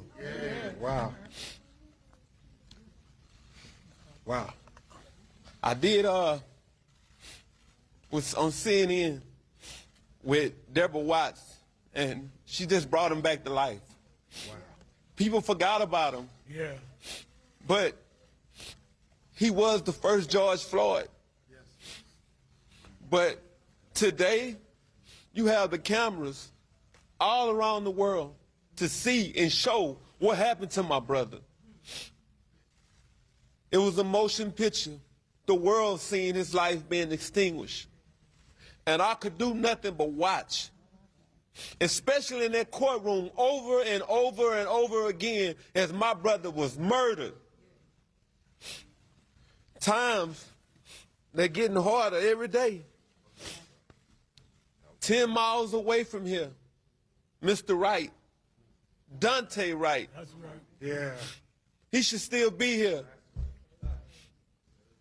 We have to always understand that we have to march. We will have to do this for life. We have to protest because it seems like this is a never-ending cycle. Yeah. Reverend Al always told me, we got to keep fighting. Mm-hmm. I'm going to put up a fight every day because I'm not just fighting for George anymore.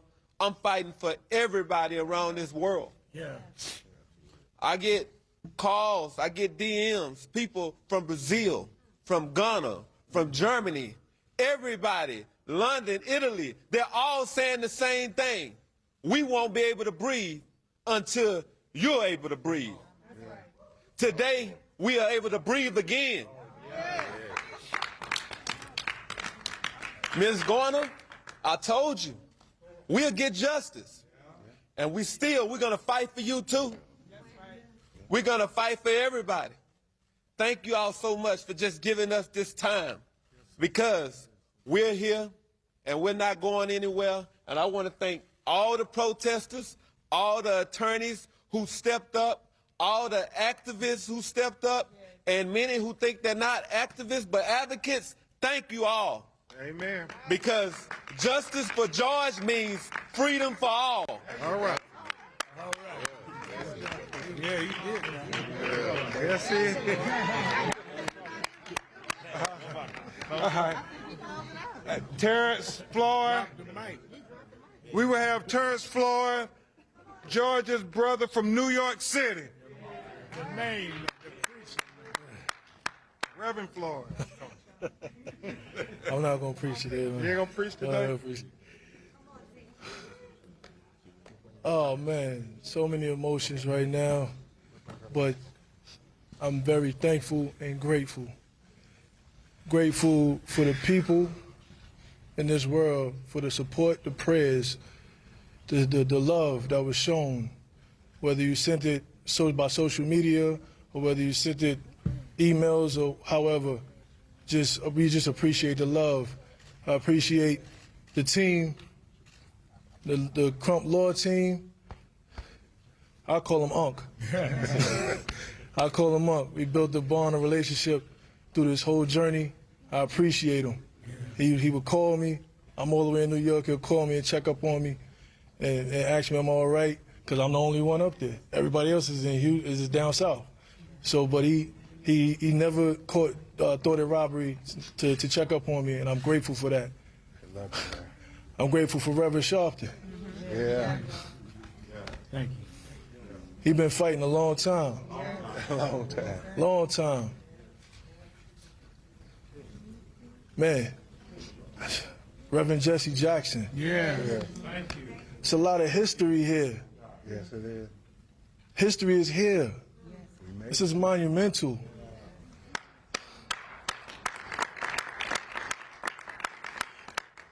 Reverend Jesse Jackson, and they lived to see this.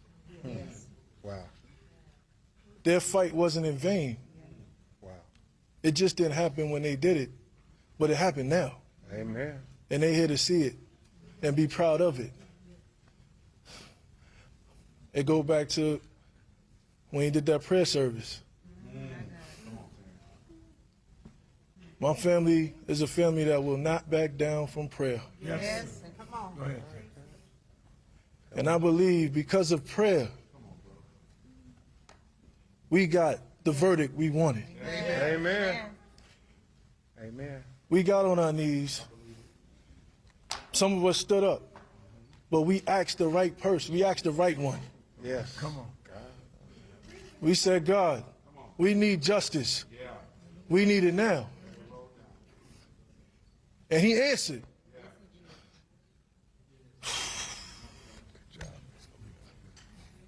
Oh man, I'm just grateful. I'm grateful that my grandmother, my mother, my aunts, they just got to see this history made. I'm grateful. My brother's not here. I'm grateful and I'm proud of him. Amen. I will salute him at every day of my life. I will salute him because he showed me how to be strong. He showed me how to be respectful. He showed me how to speak my mind. I'm going to miss him, but now I know he's in history. Yay.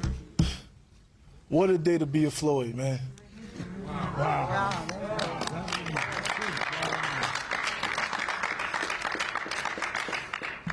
Thank you. Thank you, Terrence. Now we will hear from George's baby brother, Rodney Floyd. Oh, man. You know what? I'm going to say this first. I would like to thank all the advocates, the activists. I'd like to thank the people that stayed in these streets marching night and day. People of Portland stayed in the streets for 83 days, I think. I may be wrong, but thankful for everybody that stayed out there making a statement with us, encouraging us on our dark days, dark nights. We had them. And, you know, we got so many messages flooding in from social media sites. Can't read them all. It's so many. But you know what? Thank everyone, each and every one. So many people at grocery stores. We walk in, we hear from the elders. You know, I believe in respecting the elders. Give you guys all the respect, men and women. And I hear them walk up in the grocery store, stop me.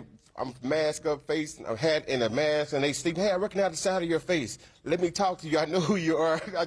And we have they'll stop and hold a great conversation telling me what they experienced as a child, what they saw, and what they need for change. And they say, "We are here for you." And this is everywhere I go, my brother go, we all go. And thank you, people, for the love in the streets. I'm thanking everyone because we couldn't have did this, and this is a victory for all of us. Yeah. There's no color boundary on this. This is everyone who's been held down, pinned down. Yeah. And you know what, people? And we standing together in unity.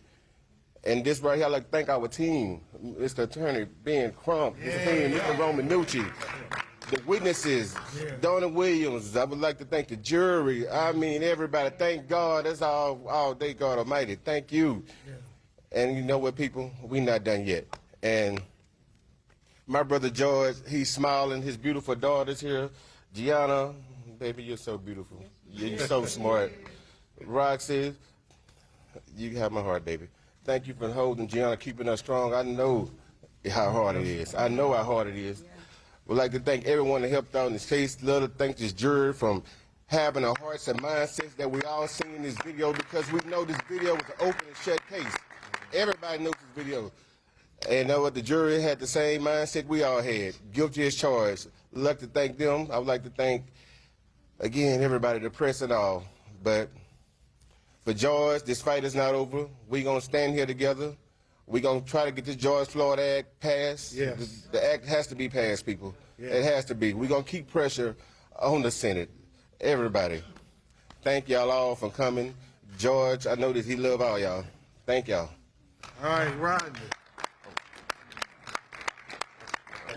And next we're going to have a man who, boy, him and George used to text each other all the time.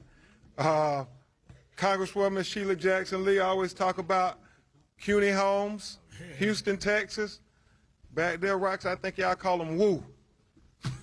We're going to hear from Brandon Williams, was like a son to George. Woo.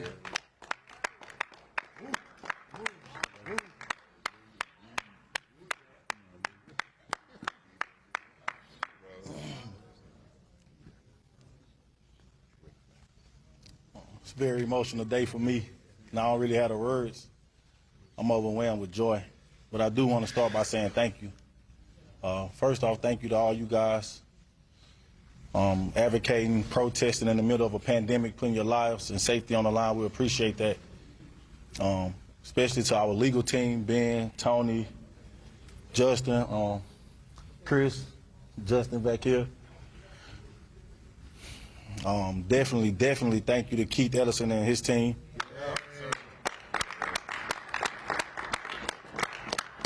I think they did an amazing job from start to finish. All of the evidence, all of the witnesses, everything proved exactly what we saw in that video. But yet, we still question the decision of the jury, and I wonder why. Oftentimes, this system fails us as black men and women in America. With all evidence there, everything pointing to a guilty verdict, we somehow still don't get the guilty verdict. Or in some cases, I got my good friend Kenny Walker back here. Yeah. We don't even get charges. Yeah, right. So today is a pivotal moment for America. It's something this country has needed for a long time now. Yes. And hopefully today is the start of that. When I say a pivotal moment, we need change in this broken system. It was built to oppress us. It was built against us. Oftentimes, we see people who are supposed to protect and serve. Supposed to protect and serve. They do the total opposite. On the first day of trial, Rev Sharpton, we had a press conference, and we kneeled for 8 minutes and 46 seconds. And when I got up, and it was my turn to speak, I said that every time I come out here, it's hard. Because it's the exact place where they took somebody from me that I love. And I absolutely dislike coming here. But I also said, this time it was easy. We came for one thing and one thing only. That was justice for George Floyd. And today, that's what we got.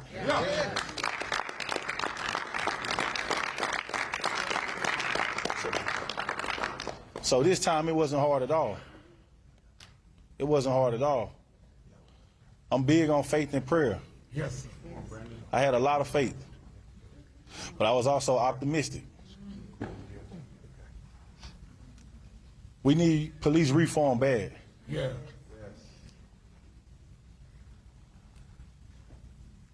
These guys are able to wear a badge and go out in the field, which means that they're qualified and trained to do their job at a high level.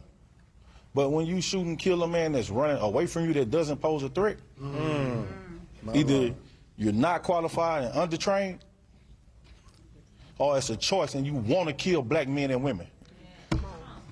It's either one or the other. Yeah. And I think today, Keith Ellison and his team proved that just because you are the law, you're not above the law. Yeah. We need each and every officer to be held accountable. And until then, it's still scary to be a black man or woman in America encountering police. Yeah. So when I say today is a pivotal moment, it's a chance for America to take a turn in the right direction and right a lot of wrongs so that we don't keep adding to these names. So that little girls and boys like Gianna are not growing up fatherless.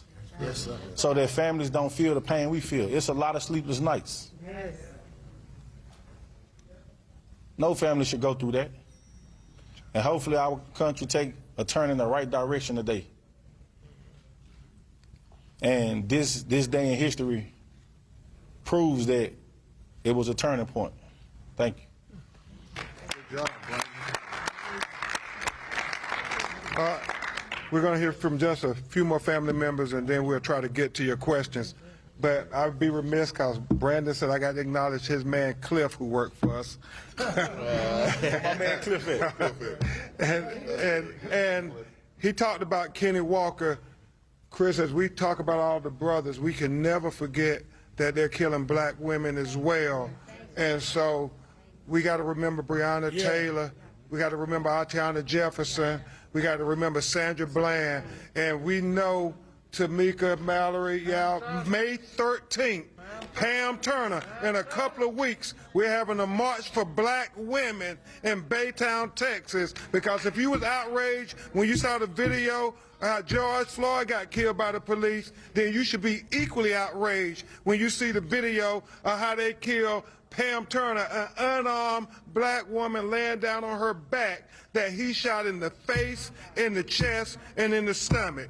Justice for George Floyd means freedom for us all, like Philona said, so that's why we're fighting for Pam Turner. With that, we're going to bring up people who come from that Harris County, Texas area, cousins of George Floyd, Sharita McGee and Tara Brown.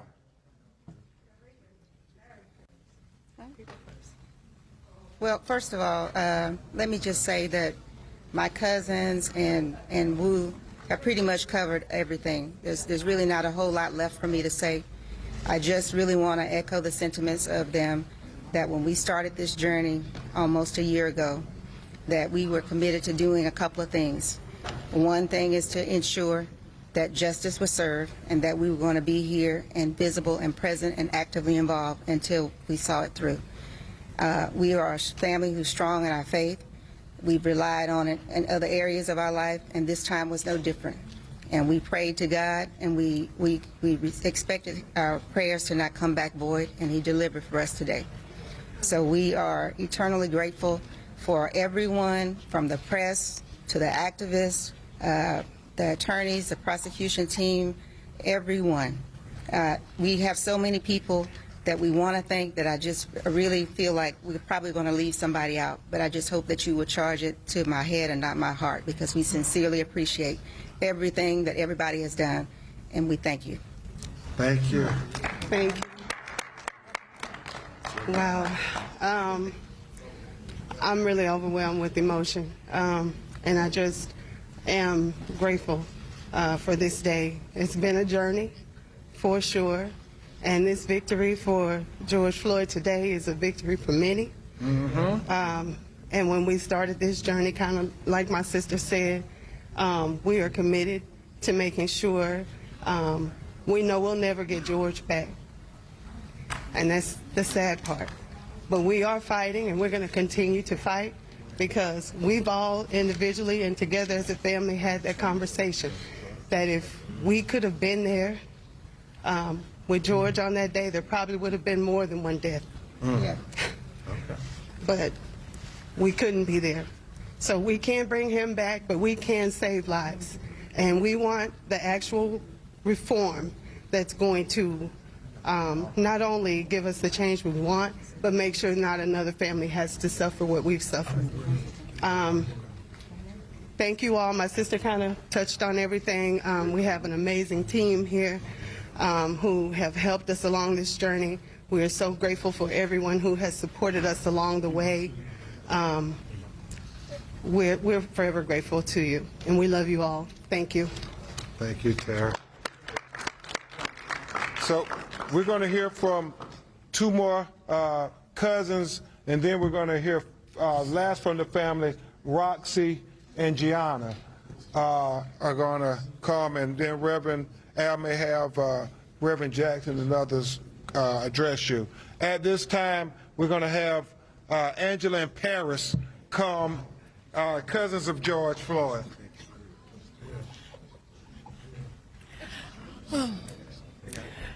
Hello, I'm Angela Harrelson. I'm actually George Floyd's aunt, and this is the cousin here. So anyway, I just want to say that this has been a hard road, not just for me, for the family, but for everybody.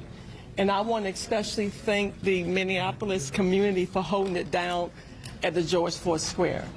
I mean, Janelle Austin, you know, Jeanette Rupert, Maya Washington. These are community leaders that held it down at that place. They kept that place sacred for everyone to go there to express their condolences. And so we appreciate that. And this verdict is a verdict that is well needed and is overdue. And I want to say to the people around the world that is listening, it was a darkness. On May 25th was a very, very dark day. There was a lot of pain and there was a lot of hatred. But I want to say at the same time that I got a chance to witness something. I got a chance to witness the love that I saw around the world that was poured to the family. I don't know if I will ever see that again in my lifetime, but I'm glad that I got a chance to see the love that you have shown me, my family, and everyone, because you've touched us. And I want to say thank you, and I'm so glad about this day. Thank you. All right, we're going to continue to monitor the family. They're speaking so powerfully, so emotionally. Historic day, as I say, here in the United States of America. The jury, they deliberated for 2 days, 10 hours, second-degree unintentional murder, guilty. Third-degree murder, guilty. Second-degree manslaughter, guilty. We saw the former police officer, Derek Chauvin, then handcuffed by the police and escorted out of that trial. You can see it right there.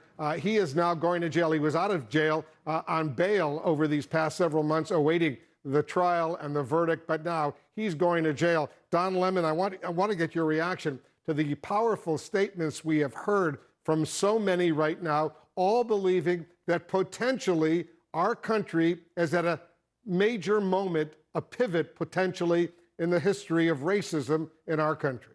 As I said earlier with Anderson and Chief Ramsey, that I believe it was an inflection point, and actually they repeated that earlier from Steve Schleicher, said the same thing earlier, that we were at an inflection point.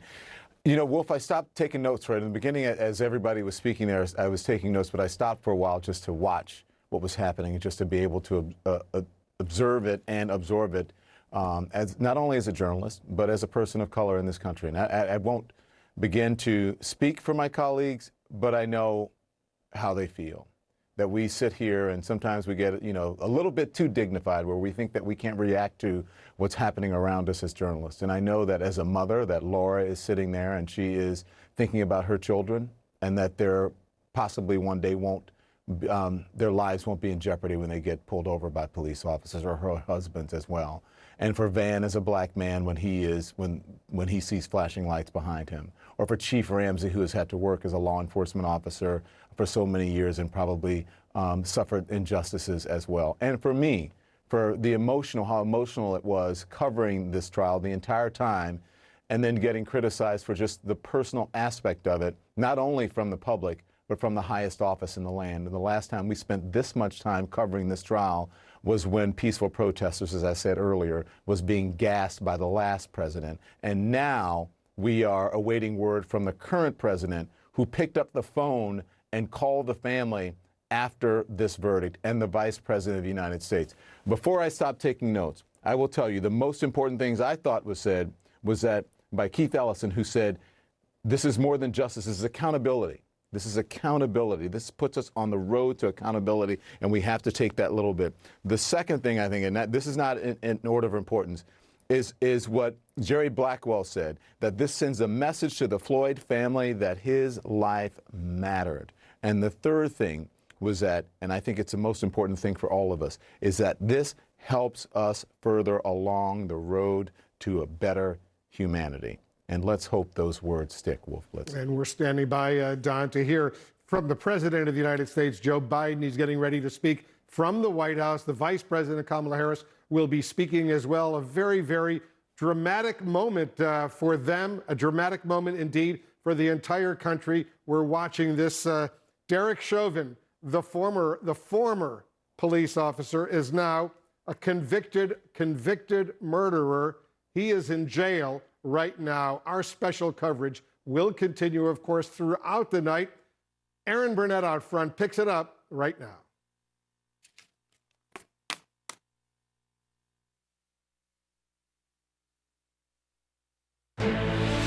This is CNN Breaking News. And good evening, I'm Aaron Burnett. Out front tonight, our breaking news coverage continues. The family of George Floyd just speaking. His brother with the emotional words, "Today, I can breathe again." And I want to get straight to our Sarah Seidner on the ground. You know that she has been there every minute of this trial. She is joined now by George Floyd's brother, Philonis. Sarah, please take it away. Sure. Thanks, Aaron. Philonis, you have been here throughout the trial. You have been in the court, which very few people have been in. What was it like for you today? Because you have seen so much in court, all of the bad things that happened to your brother. What was it like hearing from the jury today? It was a bit of relief. I actually paced back and forth before I even went into the courtroom. I have faith. I believe in God. So I was optimistic, and I kept saying, we will get justice. We will get it.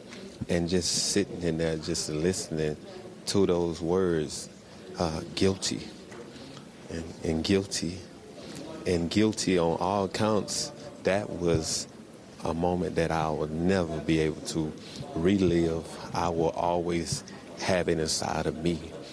It's just being able to know that it's justice for African American people, just people of color, period, in this world. This is monumental. This is historic. This is a pivotal moment in history. And all I can think about is Emmett Till. I think about Sandra Bland. I think about Miss Carr with Eric Garner. It's so many people. We have new people being killed. Dante Wright. I think about Jacob Blake. I think about Philando Castile. All of these people, they're all dead. You got people that live near me. Pamela Turner, she's dead. And we all need justice. We're all fighting for one reason, and it's justice for all. And I think today has been an occasion where people can celebrate, but tomorrow it's back to business, because we have to stay steps ahead of everything, and we'll keep pushing, and we'll keep pushing, and like Reverend Al say, we'll keep fighting. You have been fighting for the George Floyd Justice and Policing Act, I know. In being in this trial and in watching how it went, can you give me a sense of the absolute most difficult time for you as you watched this process happen and as you watched the trial in person? What was the hardest thing for you? It was difficult just watching the videos over and over again. I watched my brother being executed day after day after day, modern day lynchings. But sitting in that courtroom, I knew my Lord and Savior was in there. I knew George was in there. And they were just urging me, because George always said, never give up. He would constantly say, never give up. But that day, when the officer had his knee on his neck, George had no choice but to give up, because he shut all the oxygen out of his body. And my brother, man, he didn't deserve it. But He has changed the world, like his daughter said, Gianna. We'll cement his legacy forever all around the world.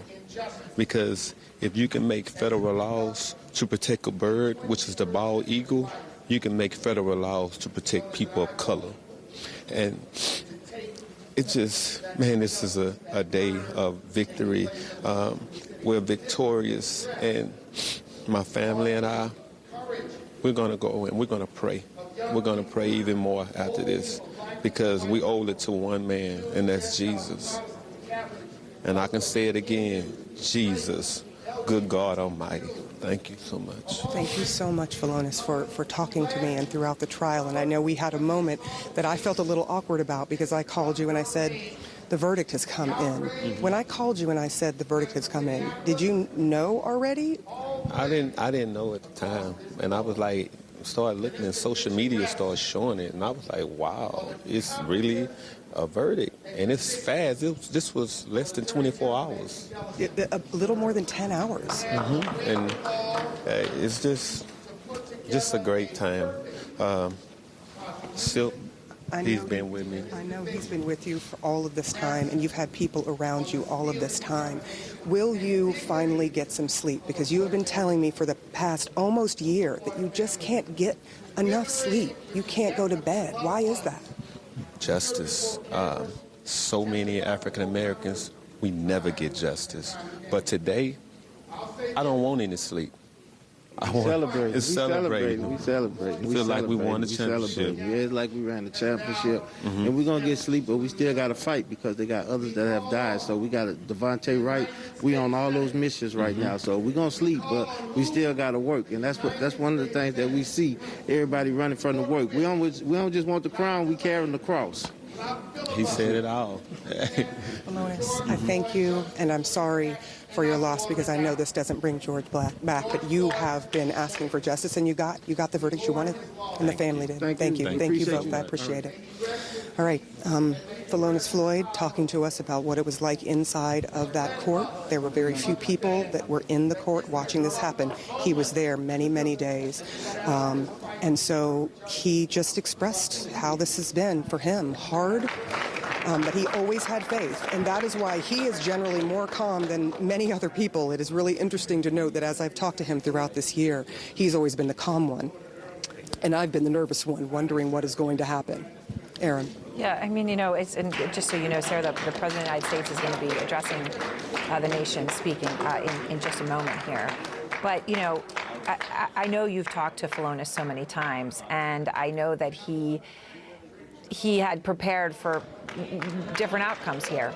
But just to see the emotion that he feels, right, was very powerful. And obviously, I can see that it was for you, too, as you were there when the protests happened a year ago, and you have been there all the way through. I mean, what is this day like as a reporter covering this?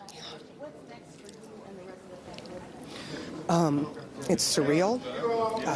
It is one of those things where there's an anticipation, where you are on tenterhooks, you are nervous, your insides don't know what to do because you can't control any of the situations that happen. You are waiting for the verdict along with everybody else. And no matter what the verdict was going to be, it is our job to talk to the people and their reaction to that verdict. And I knew that deep down inside, all of the people that are here, all of the people who have been in George Floyd Square, all of the people who have been fighting for this for a really long time, they were waiting for this verdict, and they were going to react. I mean, they told me, this place is going to blow. If we don't get justice, there will be no peace.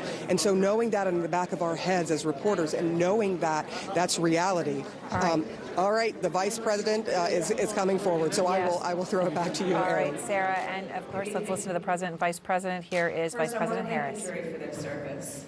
And I want to thank Mr. Floyd's family for your steadfastness. Today, we feel a sigh of relief. Still, it cannot take away the pain. A measure of justice isn't the same as equal justice. This verdict brings us a step closer, and the fact is, we still have work to do.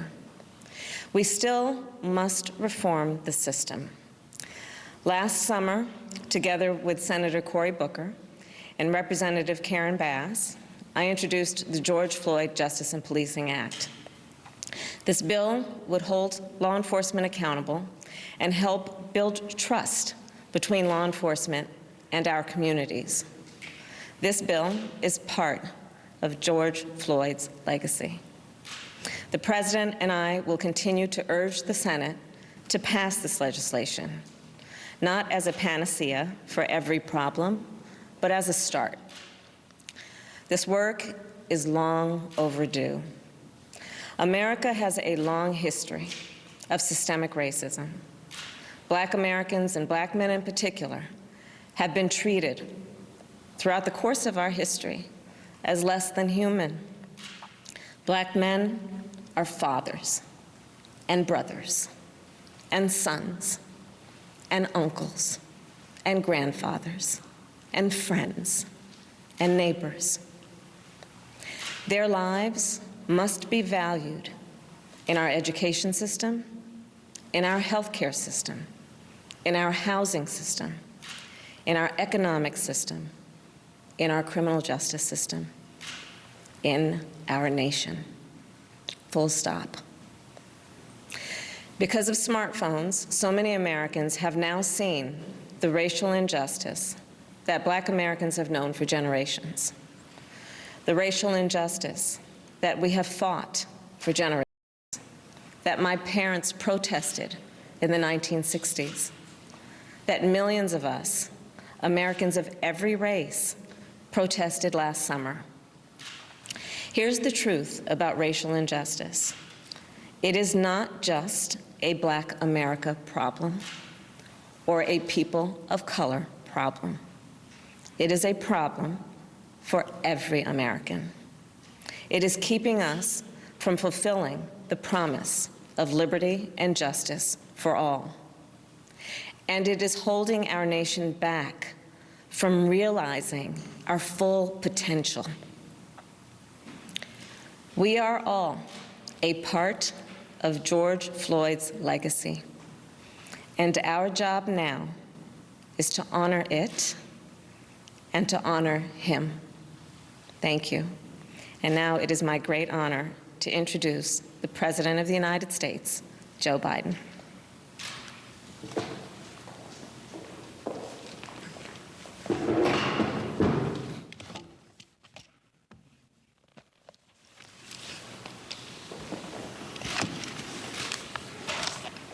Today,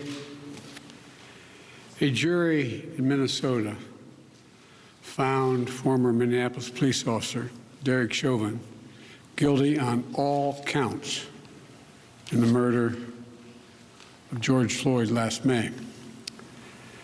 It was a murder in the full light of day, and it ripped the blinders off for the whole world to see the systemic racism the Vice President just referred to.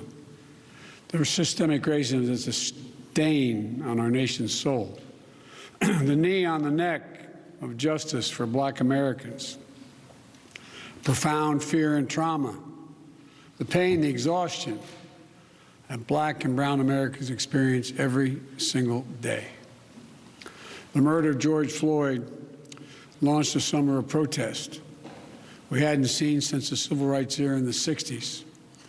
Protests that unified people of every race and generation in peace and with purpose to say enough, enough, enough of this senseless killings.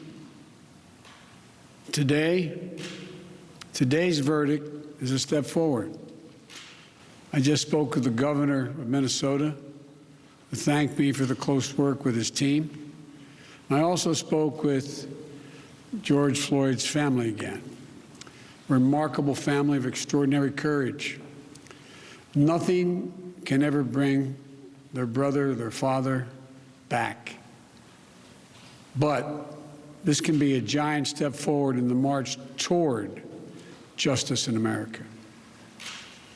Let's also be clear that such a verdict is also much too rare for so many people It seems like it took a unique and extraordinary convergence of factors. A brave young woman with a smartphone camera, a crowd that was traumatized witnesses, a murder that lasts almost 10 minutes in broad daylight for ultimately the whole world to see. Officers standing up and testifying against a fellow officer instead of just closing ranks, which should be commended. A jury who heard the evidence carried out their civic duty in the midst of an extraordinary moment, under extraordinary pressure. For so many, it feels like it took all of that for the judicial system to deliver a just basic accountability. We saw how traumatic and exhausting just watching the trial was for so many people. Think about it, those of you who are listening. Think about how traumatic it was for you. You weren't there. You didn't know any of the people. But it was difficult, especially for the witnesses who had to relive that day. It's a trauma. On top of the fear so many people of color live with every day when they go to sleep at night and pray for the safety of themselves and their loved ones.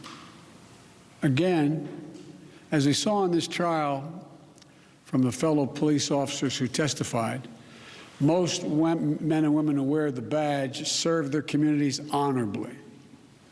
But those few who fail to meet that standard must be held accountable, and they were today. One was. No one should be above the law. And today's verdict sends that message. But it's not enough. We can't stop here. In order to deliver real change and reform, we can and we must do more to reduce the likelihood that tragedies like this will ever happen and occur again. To ensure that black and brown people, or anyone, so they don't fear the interactions with law enforcement, that they don't have to wake up knowing that they can lose their very life in the course of just living their life. They don't have to worry about whether their sons or daughters will come home after a grocery store run, or just walking down the street, or driving their car, or playing in the park, or just sleeping at home.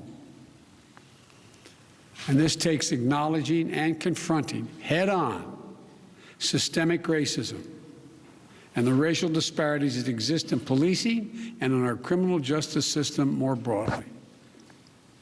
You know, state and local government and law enforcement needs to step up, but so does the federal government.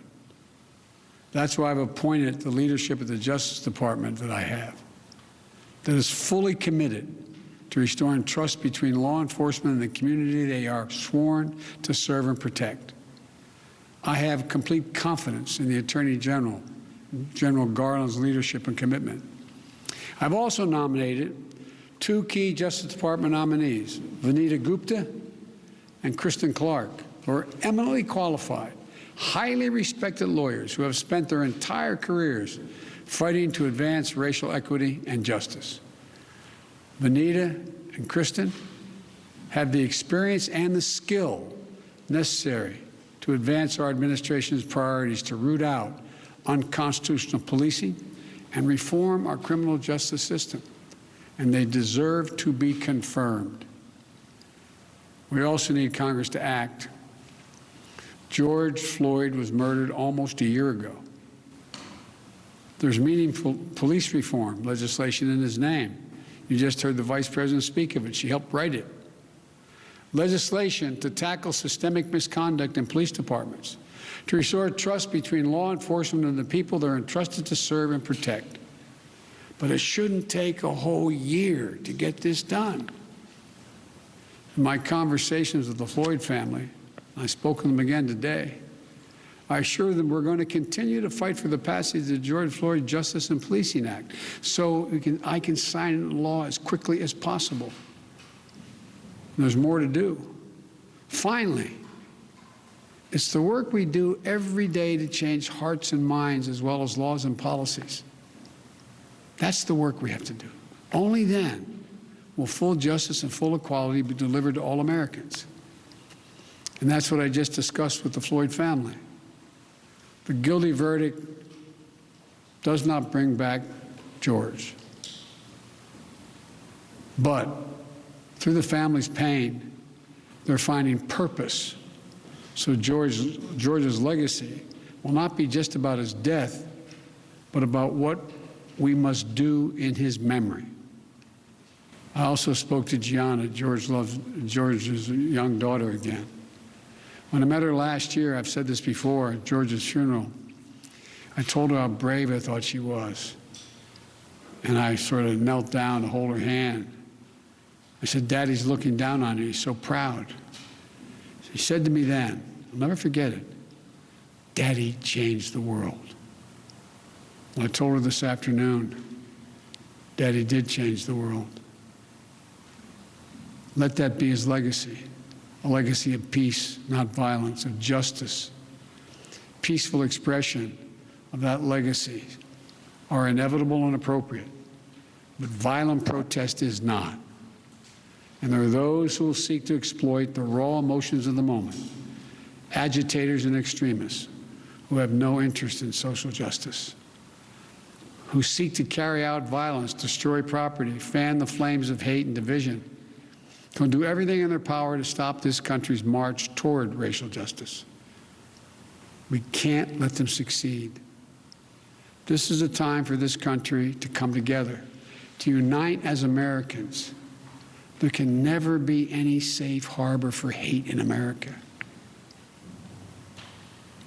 I've said it many times. The battle for soul of this nation has been a constant push and pull for more than 240 years. A tug of war between the American ideal that we're all created equal and the harsh reality that racism has long torn us apart. At our best, the American ideal wins out. So we can't leave this moment or look away thinking our work is done. We have to look at it, we have to look as we did for those 9 minutes and 29 seconds. We have to listen. I can't breathe. I can't breathe.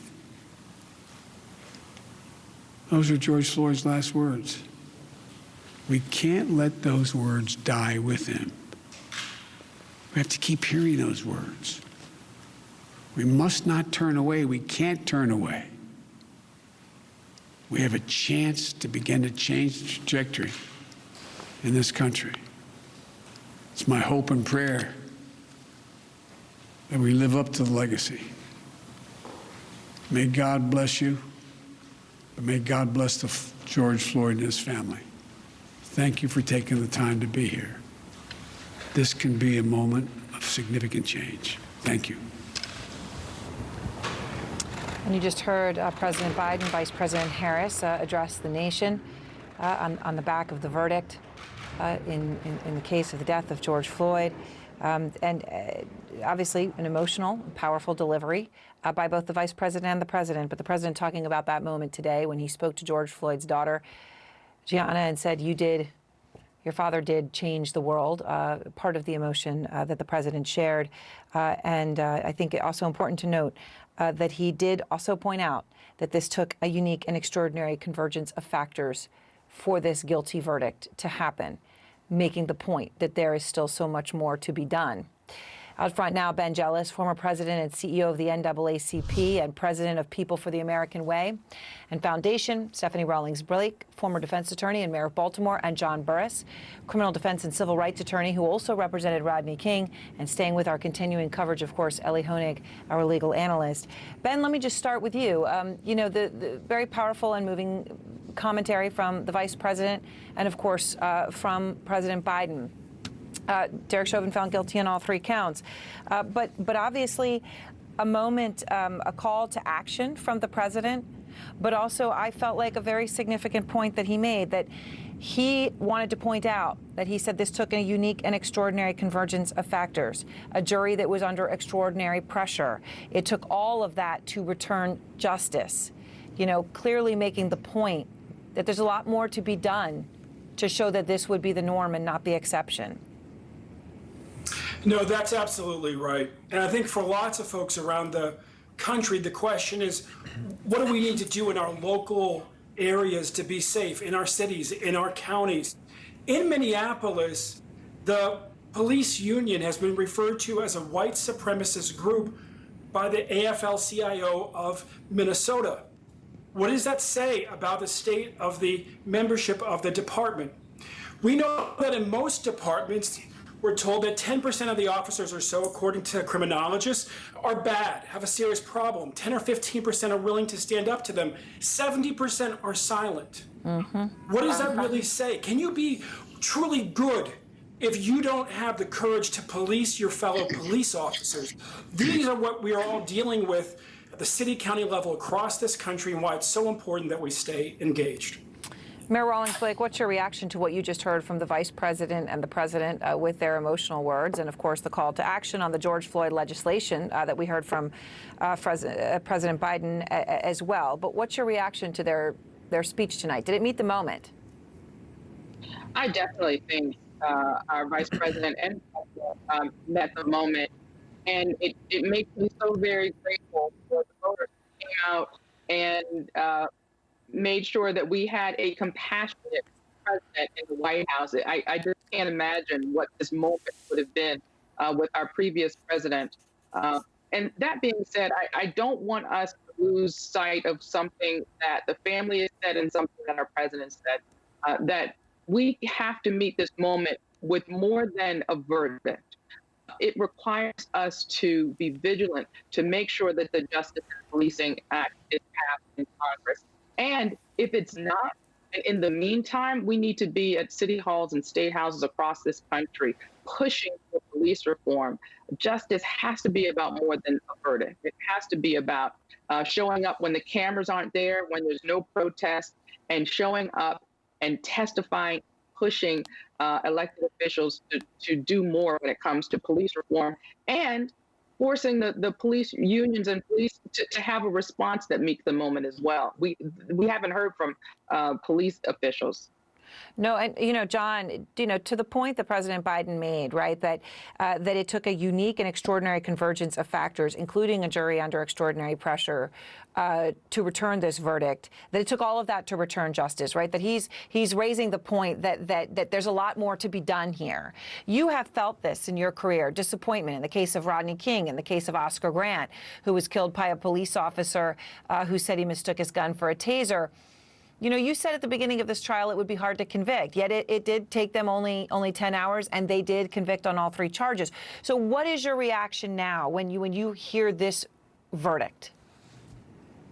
Well, I was quite relieved for the verdict. As I listened to the evidence, I was pretty certain that there was plenty enough evidence. But what I was concerned about at the time was the fact that the defense would demonize George, in which they tried to do. I mean, they talked about a lot of his personal life, and that was an effort to demonize him, and that's what happens in a lot of playbooks. So that was my concern about this case. But let me say this.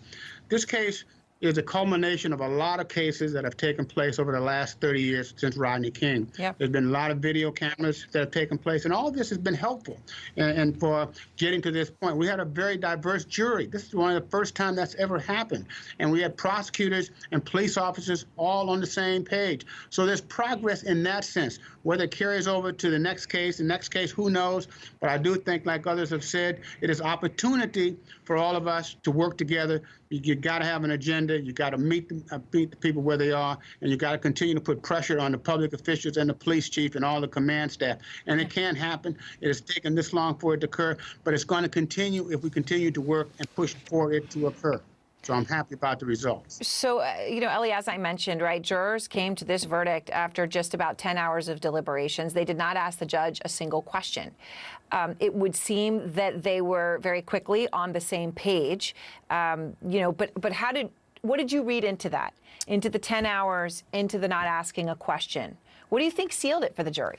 Yeah, Aaron, this tells me that the jury did their job. The prosecution put on a straightforward, compelling, powerful case. And I think this is an important moment to appreciate the power of the jury in our system. Don Lemon said earlier, we are a symbol of democracy for the world. Indeed, the world was watching.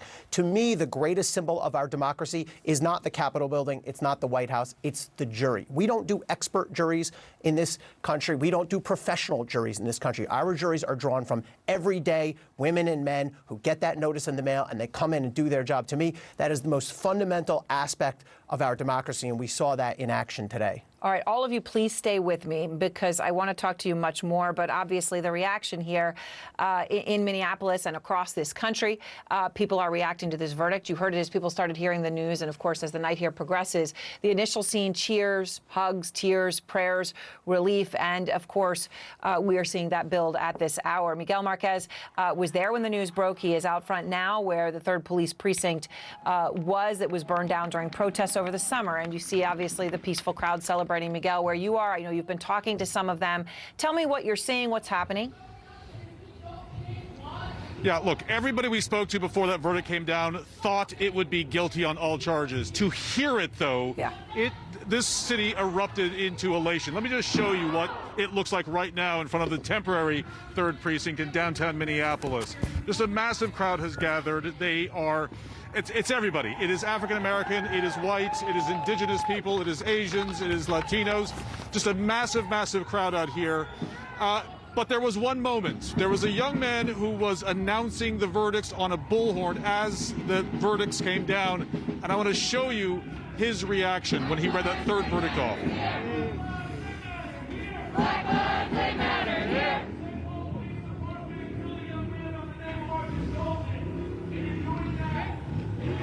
Everybody in the city that's been fighting. This is a moment in American history. Let's just keep fighting, you guys. We can make a change. You're a big guy. This has brought you to tears. Right, and this is so hard. This has been so hard for everybody. Everybody's been fighting. Everybody wants this to happen, and it happened. This is a moment for us, and I'm so grateful and thankful. Thank you, God. That level of shock, that level of disbelief that this actually happened, people here really believing that this is a step forward, that we're not sure where it's all going, but you can see the hope in the crowd here tonight is that this is a step in the right direction, and not just for George Floyd and not just for those extreme cases, but for justice across the board and for those everyday transactions between law enforcement and African Americans and people of color everywhere across this country. This case, it sent shivers through every spine in this city and probably a lot across the country as well. Yeah, I mean, interesting, amazing, as you say, they all expected it, they believed it would happen, but yet we're still shocked and so visibly and emotionally moved when they actually heard it. We're going to go back to Miguel, but, you know, I want to just go back into that room, right? The people who were actually in the room. As this was read by the judge, the jury is there. We have new details at what happened off camera and inside that courtroom. And again, just to make sure you all understand, the 12 men and women on that jury took just 10 hours to reach their verdict. They found former Officer Derek Chauvin guilty of 2nd-degree unintentional murder. That has a prison sentence of quite a range, 12.5 to 40 years. Also guilty of 3rd-degree murder. The prison sentence there also 12.5 to up to 25 years. And guilty of 2nd-degree manslaughter. The sentence there between 4 and 10 years or $20,000. Josh Campbell is out front in Minneapolis tonight. And Josh, you know, you were actually there. You were inside the courtroom when this happened. Jury returns. Everyone's silent. This is a moment that the whole world is watching, and you were there. So tell me about it, and tell me of what happened off camera. That, you know, we only saw you know, the Derek Chauvin's response. You saw so much more. Tell me. Yeah, Aaron, I mean, I'll say at the outset that I don't consider myself someone hyperbolic or dramatic. I cannot remember being in a room ever where the tension was so palpable. And of course, as a reporter, my job was to get reflections and to focus on everyone else. Nearly everyone in that room was exhibiting some kind of physical sign that they knew how serious this moment was. At the defense table, Chauvin sat there with his attorney, Nelson, no notes on their desk, no binders, everything empty, sitting there very, very still. At one point, Chauvin was actually looking down and just dazed off.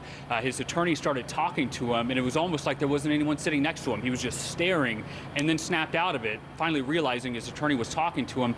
I was just wondering what was going through his mind at that moment. This was before that verdict was read. For their part, the jury completely still. No emotion, no physical response from them after that was read. I don't know if that was something they discussed in advance, because as we've covered this trial, each of them have been very idiosyncratic in their own way, but they were all still, all calm, just watching the verdict. There was emotion and there was agitation and anxiety, I would say, at the prosecution table, especially on the part of Steve Schlischer, who was, of course, the defense attorney we heard on the morning of closing arguments. He was perhaps the most nervous person I saw in that courtroom, looking around, darting around, fidgeting, no doubt that anxiety, waiting to hear what was to take place. But I have to tell you that perhaps the most moving moment that I experienced inside watching came from seeing Philonise Floyd, who was in the seat for the Floyd family. He spent nearly the entire hearing in prayer. And I would look back and he would be in prayer, except for when he was staring at Derek Chauvin across the room. He sat there in prayer. And, you know, just to tell you, when that moment came, when the verdict was read on all three of those counts, he sat with his hands covering his face in a steepled fashion in prayer. And as each was read, guilty, guilty, guilty, his hands were just shaking uncontrollably. And I can tell you, I caught up with him right after that moment, after the verdict was read, and I asked him, I said, what were you praying for? Everyone in the room could see that he was the only person in that room who was not paying attention with his eyes to what was taking place, just sitting there in prayer. He said to me, I was praying that they would find him guilty. And Aaron, he said, as an African American, we usually never get justice. And just right after that conversation, his attorney, Ben Crump, came over and said, we have a phone call. It's President Biden. And I stood there listening to that phone call take place between the Floyd family and the president, as well as the vice president, with President Biden consoling the family, telling them how proud he was of that family for all that they've been doing in pursuit of justice. And he said that something which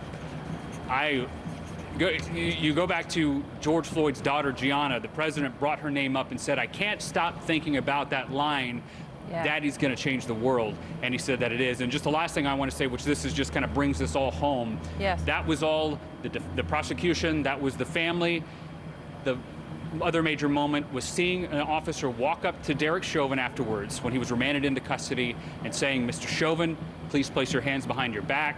The left cuff went on, the right cuff went on, he was taken away. Someone who used to work in this criminal justice system found guilty by the colleagues that he used to work with after this murder. So Josh, can I just ask you, because we just showed that moment, and I found that moment particularly powerful and poignant.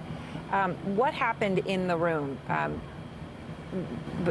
Everybody's reaction to that moment, and Chauvin himself's reaction. Obviously, when the cameras were on him, we saw, as viewers, no emotion, right? He was stoic throughout it. But tell me, what did you see anything different, and what did you see from others in the room at that moment? Yeah, the only reaction that I saw, I think everyone was either in some state of shock or, you know, finally we had this resolution on what that verdict would be. But two people who were really showing emotion